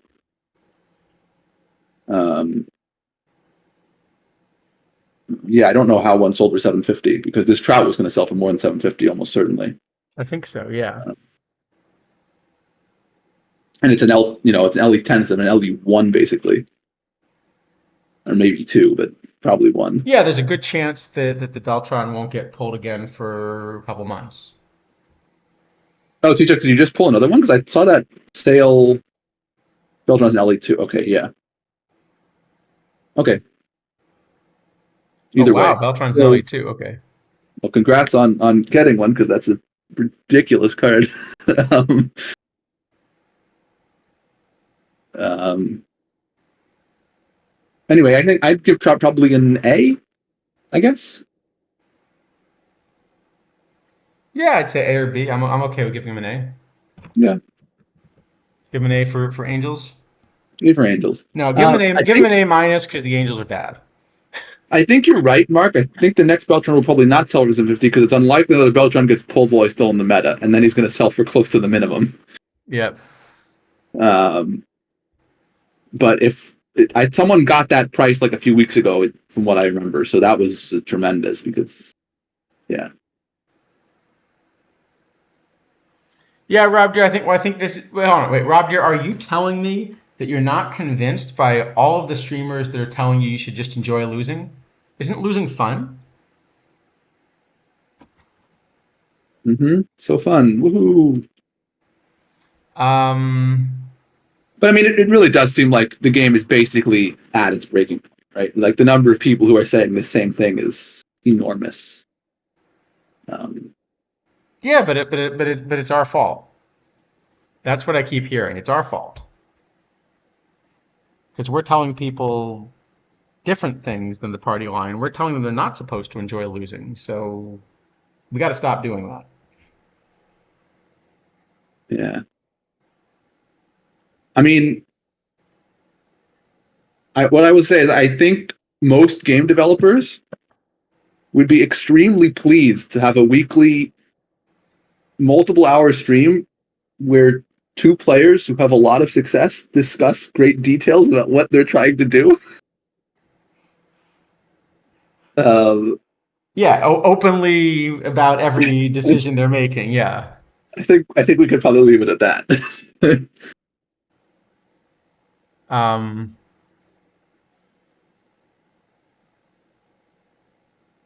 But not this one. Well, I agree, Cage Wisdom. Even if I won every tournament, I would still not be having fun because the process of boosting is so. Well, winning like, every tournament was maybe everything. even less fun for me. I spent a few days winning like every gold cap, and it actually got less interesting. You know, winning Tactile everything Next was crushing silver cap, and he was like desperate to get like strong builds to come compete with him. Yep. You know. Yeah, it's very much the case. If you get in a tournament where you have a good, solidly built roster, and you happen to get none of the commoner teams, your win rate will be really high. And if you happen to get the commoner teams, win rate will be very low. Yeah. So on the plus side, I've discovered since getting this team that I'm jumping up the leaderboard of individual tournament wins. Wow, well, there you go. That's what everyone plays for, is a number which counts all tournaments the same, regardless of their 1 hour. I'm now ahead of the Soul. Weekly. I'm now ahead of the Soul Eagles. So you know. There you go. You're doing something right. Or very wrong. I can't tell. Very wrong. Yeah, you've chosen to play. That was the big mistake. Let's see. All right, Max Scherzer. So I'm not as interested in this card for tournaments. He just ends up being behind some of the slightly lower stuff shapes. But I'm guessing you're going to tell me you like him a little more in League? Yeah, I like him quite a lot in League. I have him sort of, Bieber obviously is still much better. But I have him kind of a little bit behind Lefty Groove for the third best pitcher, third best starter.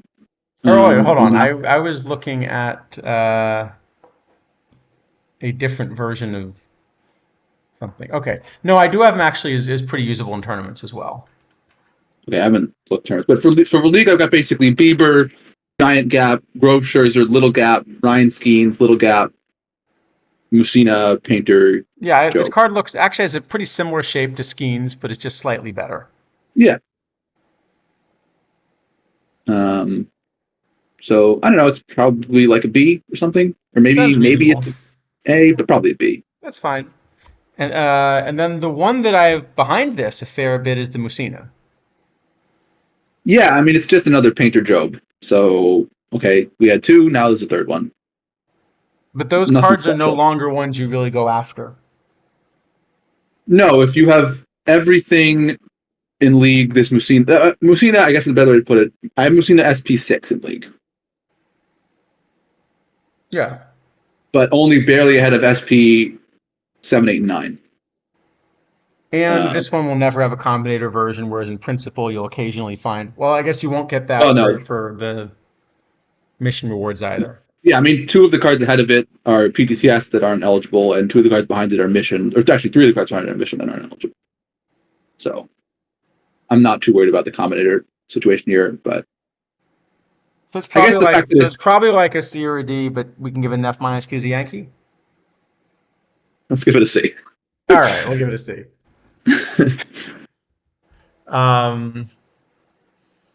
All right, we got two more. Jose Ramirez from Stream, and then we can look at the new LE.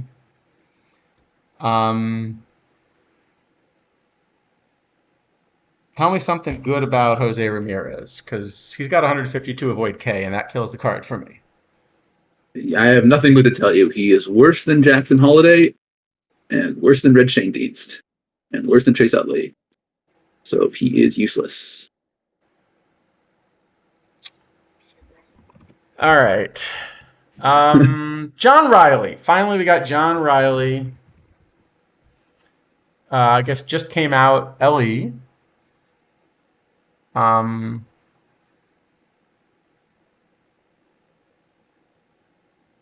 That's a weird card because with that BABIP, I want him to have a dead ball shape, but he doesn't have enough eye for dead ball. And then he kind of has some power, but maybe not enough power. Yeah, it's a weird card. So modern, I don't want to run him ahead of a card like Olerud. Early era, I probably still don't want to run him because now he doesn't have enough eye. So in League, I end up with him almost exactly identical to Killebrew. I mean, the shape is totally different, obviously, but like they are within like a third of a run of each other on both sides.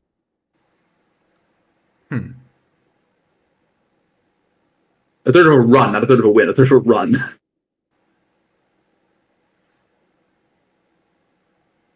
Well, I like that they keep releasing these as first baseman then. Yep. So I don't really know that people were playing Killebrew before, and if you were, it was probably a mistake because there weren't really enough lefties for him. No, but if I could find a combinator version of Killebrew, that card would be pretty good. Oh wait. Right. I don't know. I don't know. He's like a D probably. All right, that sounds fair. All right. Well, we made it. I guess, maybe this one's a C because the shape is kind of unique, and if you're doing a specific thing, maybe you want him. Like if you're doing a really let's bump it up. build, maybe you want him.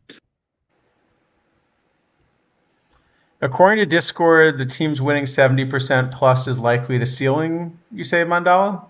I'm not sure that I understand 70%. I'm winning more than 70% right now in Gold Quicks. Well, also, plus and ceiling seem to be very much a contradiction to each other.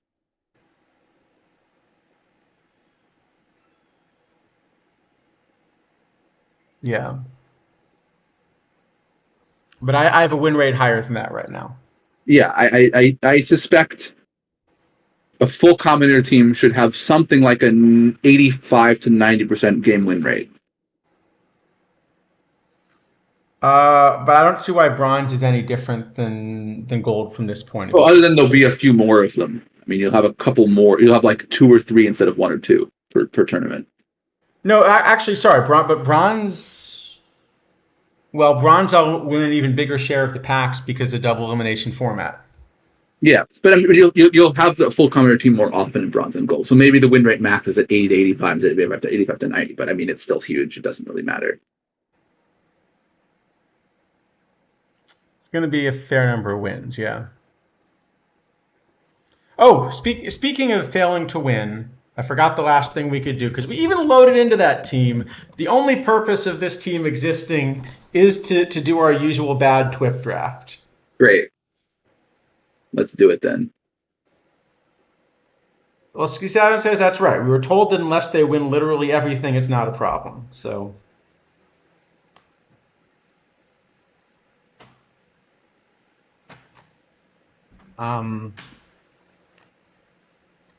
Yeah, K's Wisdom, I think you can be above 75% because the current spenders in bronze, I don't think have really hit the right cards.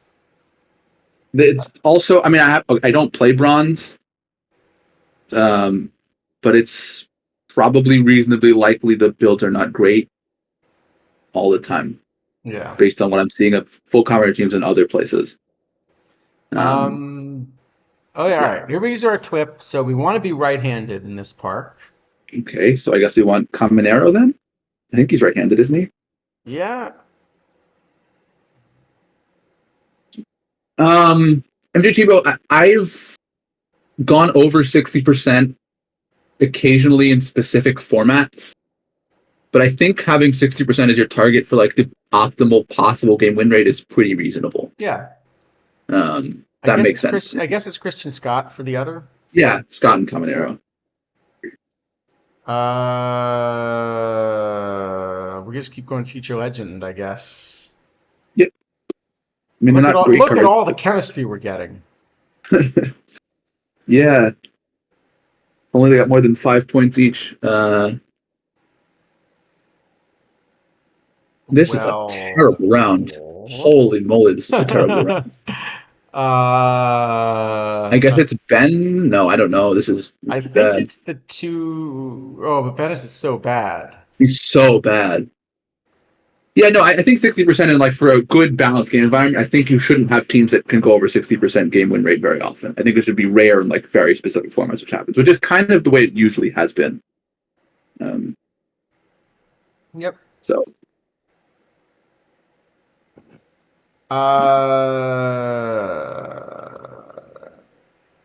Gibson and. Is it bad that I want to take Sean Murphy? I also slightly want to take Sean Murphy. Let's take Sean Murphy. Like, why not? Actually, all right. We're taking Sean Murphy. Yeah. We're going on. All right. Al Mall actually is probably fine here. Yeah, Al Mall looks reasonable. Robinson's not horrible if we just go pitcher. Pitcher. No. We should take Dansby Swanson. Dansby Swanson's great. He's the 100 infield range. He does, but I still think we want Hank Robinson, don't we? Yeah, people could definitely copy if people couldn't copy the cards, I suspect good players' win rates would be above 60%. Like you could copy the cards, but the build still got screwed up, so people didn't do it properly always. But I think without the copying ability, then yeah, it's probably over 60%.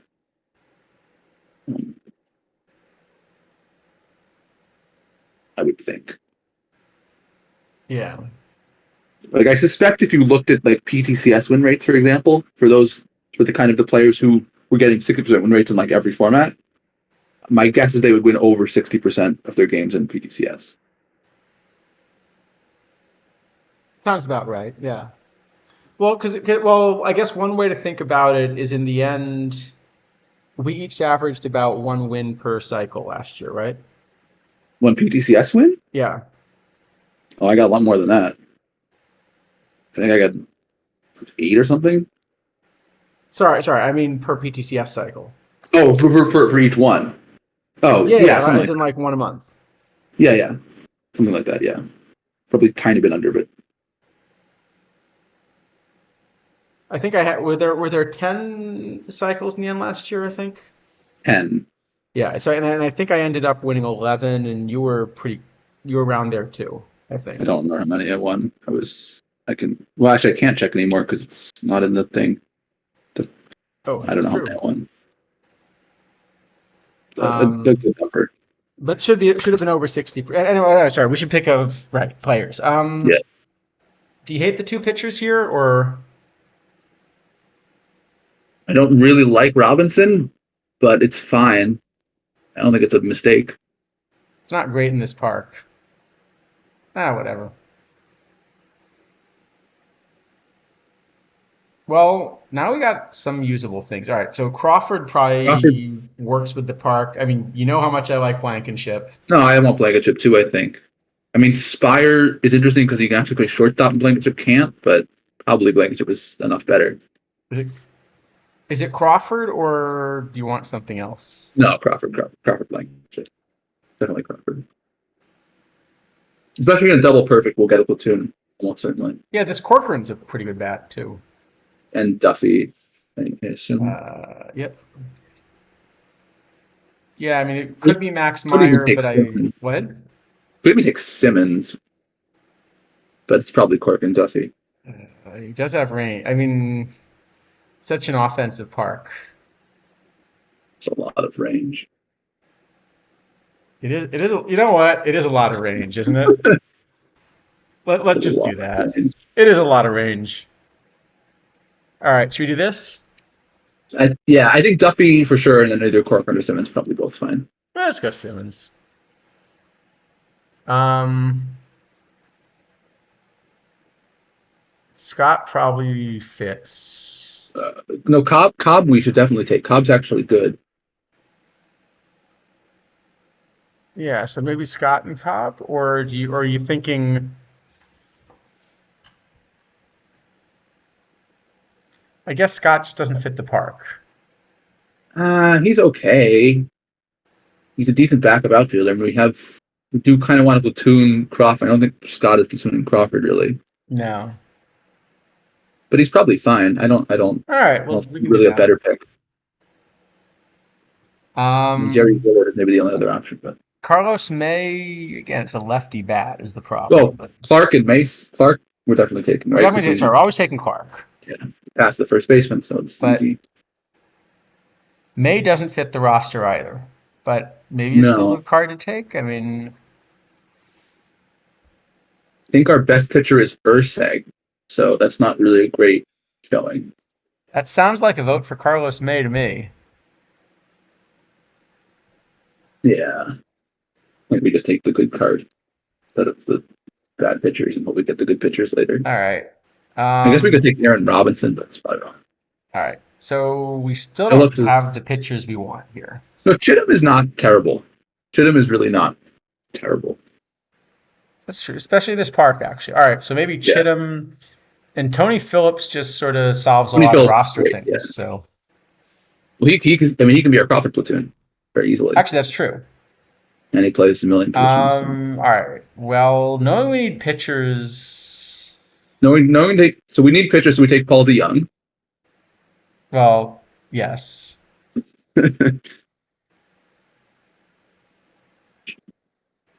And then probably Freitas, I guess, or maybe I do like Bartlett too, but yeah, we can't take them both. I'll do Freitas. That's fine.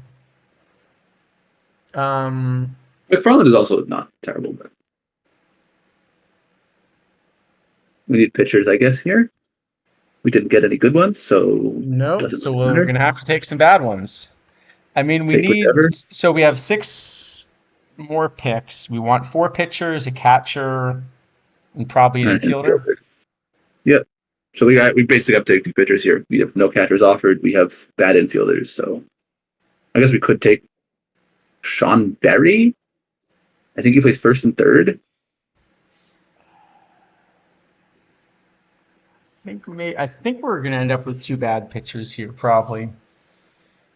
Maybe Okay.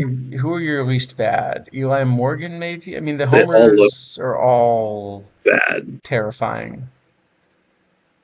I think we just maybe we take the big stuff guys and hope they strike people out. Take Clevenger, but maybe Eli Morgan then is a. Sure, that seems reasonable. I mean, reasonable We never win this anyway. Okay, Duke Sims, I guess, is our other catcher. Yep, that works nicely. Wilbur Wood's going to be really BABIP-y, but Maybe Trinan is good. I think that's a new one, isn't it? I don't remember him at all. he's not awful. Let's do that. Okay. And then we want a pitcher and... Pitcher and infielder. Ooh, that's tough because... We got Well, first off, Maxwell. we know what pitcher we're taking because we only have one pitcher, right? Yep. Yep. As much as I like Maxwell, we do also have the GOAT. We have Mike Diaz too. Mike Diaz is probably quite good in this part. It's true. All right, I think it's Maxwell. Victor Scott plays some infield, right? Doesn't he play? No, he doesn't. Does Carlos May play first? No. Maybe we take Diaz then. He plays first and third. First and third? All right.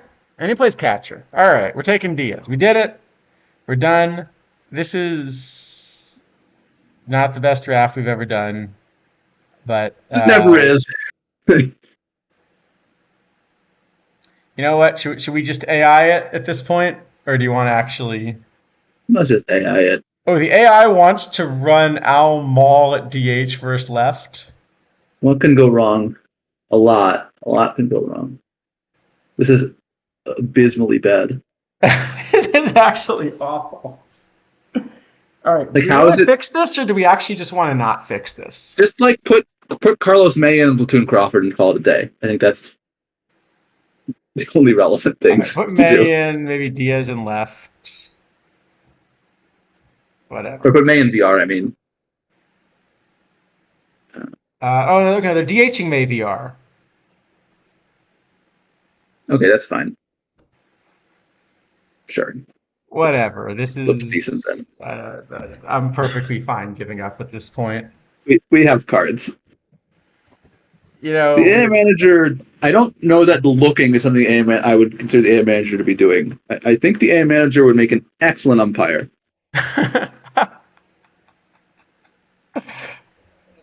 Well, you know, Angel Hernandez is looking for a career.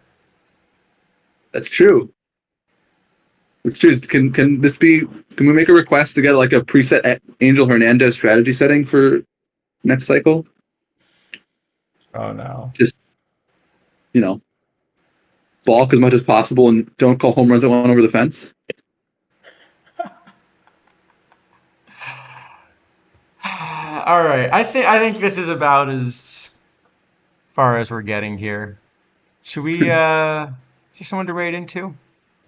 Let me look.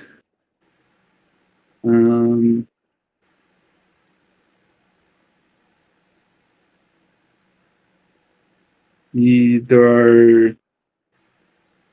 We've got looks like two other people streaming OTP. There's PBE and Nolan Network. I don't know Nolan Network. Have you run into them before? Do not either. Well, let's do the one. Let's do the one we don't know about then. Seems kind of nice. Sounds good for me. Let's comment Hernandez calling the game. Exactly. Yeah, he gets a boost to his eye, and then he is actually That's true. He gets a boost somewhat to eye, confident. and yeah. all right. I'm sure he'd be great. We will probably see you next week. I will admit that neither of us was super motivated to do this week. I think. No, I'm definitely going to be playing next week because I've played 3 months and PTMS is one more week, so I'm going to do it. After that, I think, No, they We'll delayed see. it. It's 2 weeks now. Oh, it's 2 weeks now. Okay, well, I guess I'm playing 2 more weeks. It's 2 weeks from now. Yeah, I think in all likelihood, if there is not something done by then, I wouldn't say the odds of anything Yeah. after that are too high. Yeah, and underdog. I was definitely phoning this in like I was a Mets GM or something. No, that you didn't fake an injury though, so I should have faked an injury just to see if I could. Yeah. All right, we're gonna raid the Nolan network then. Let's see how this goes. Maybe unlike C Wit, they will actually acknowledge a raid. All right, sounds good. See you all probably next week. Good luck in the PTCS tomorrow. Yep. Hopefully win some useless cards. And Trout. And All Trout. right. See you later. That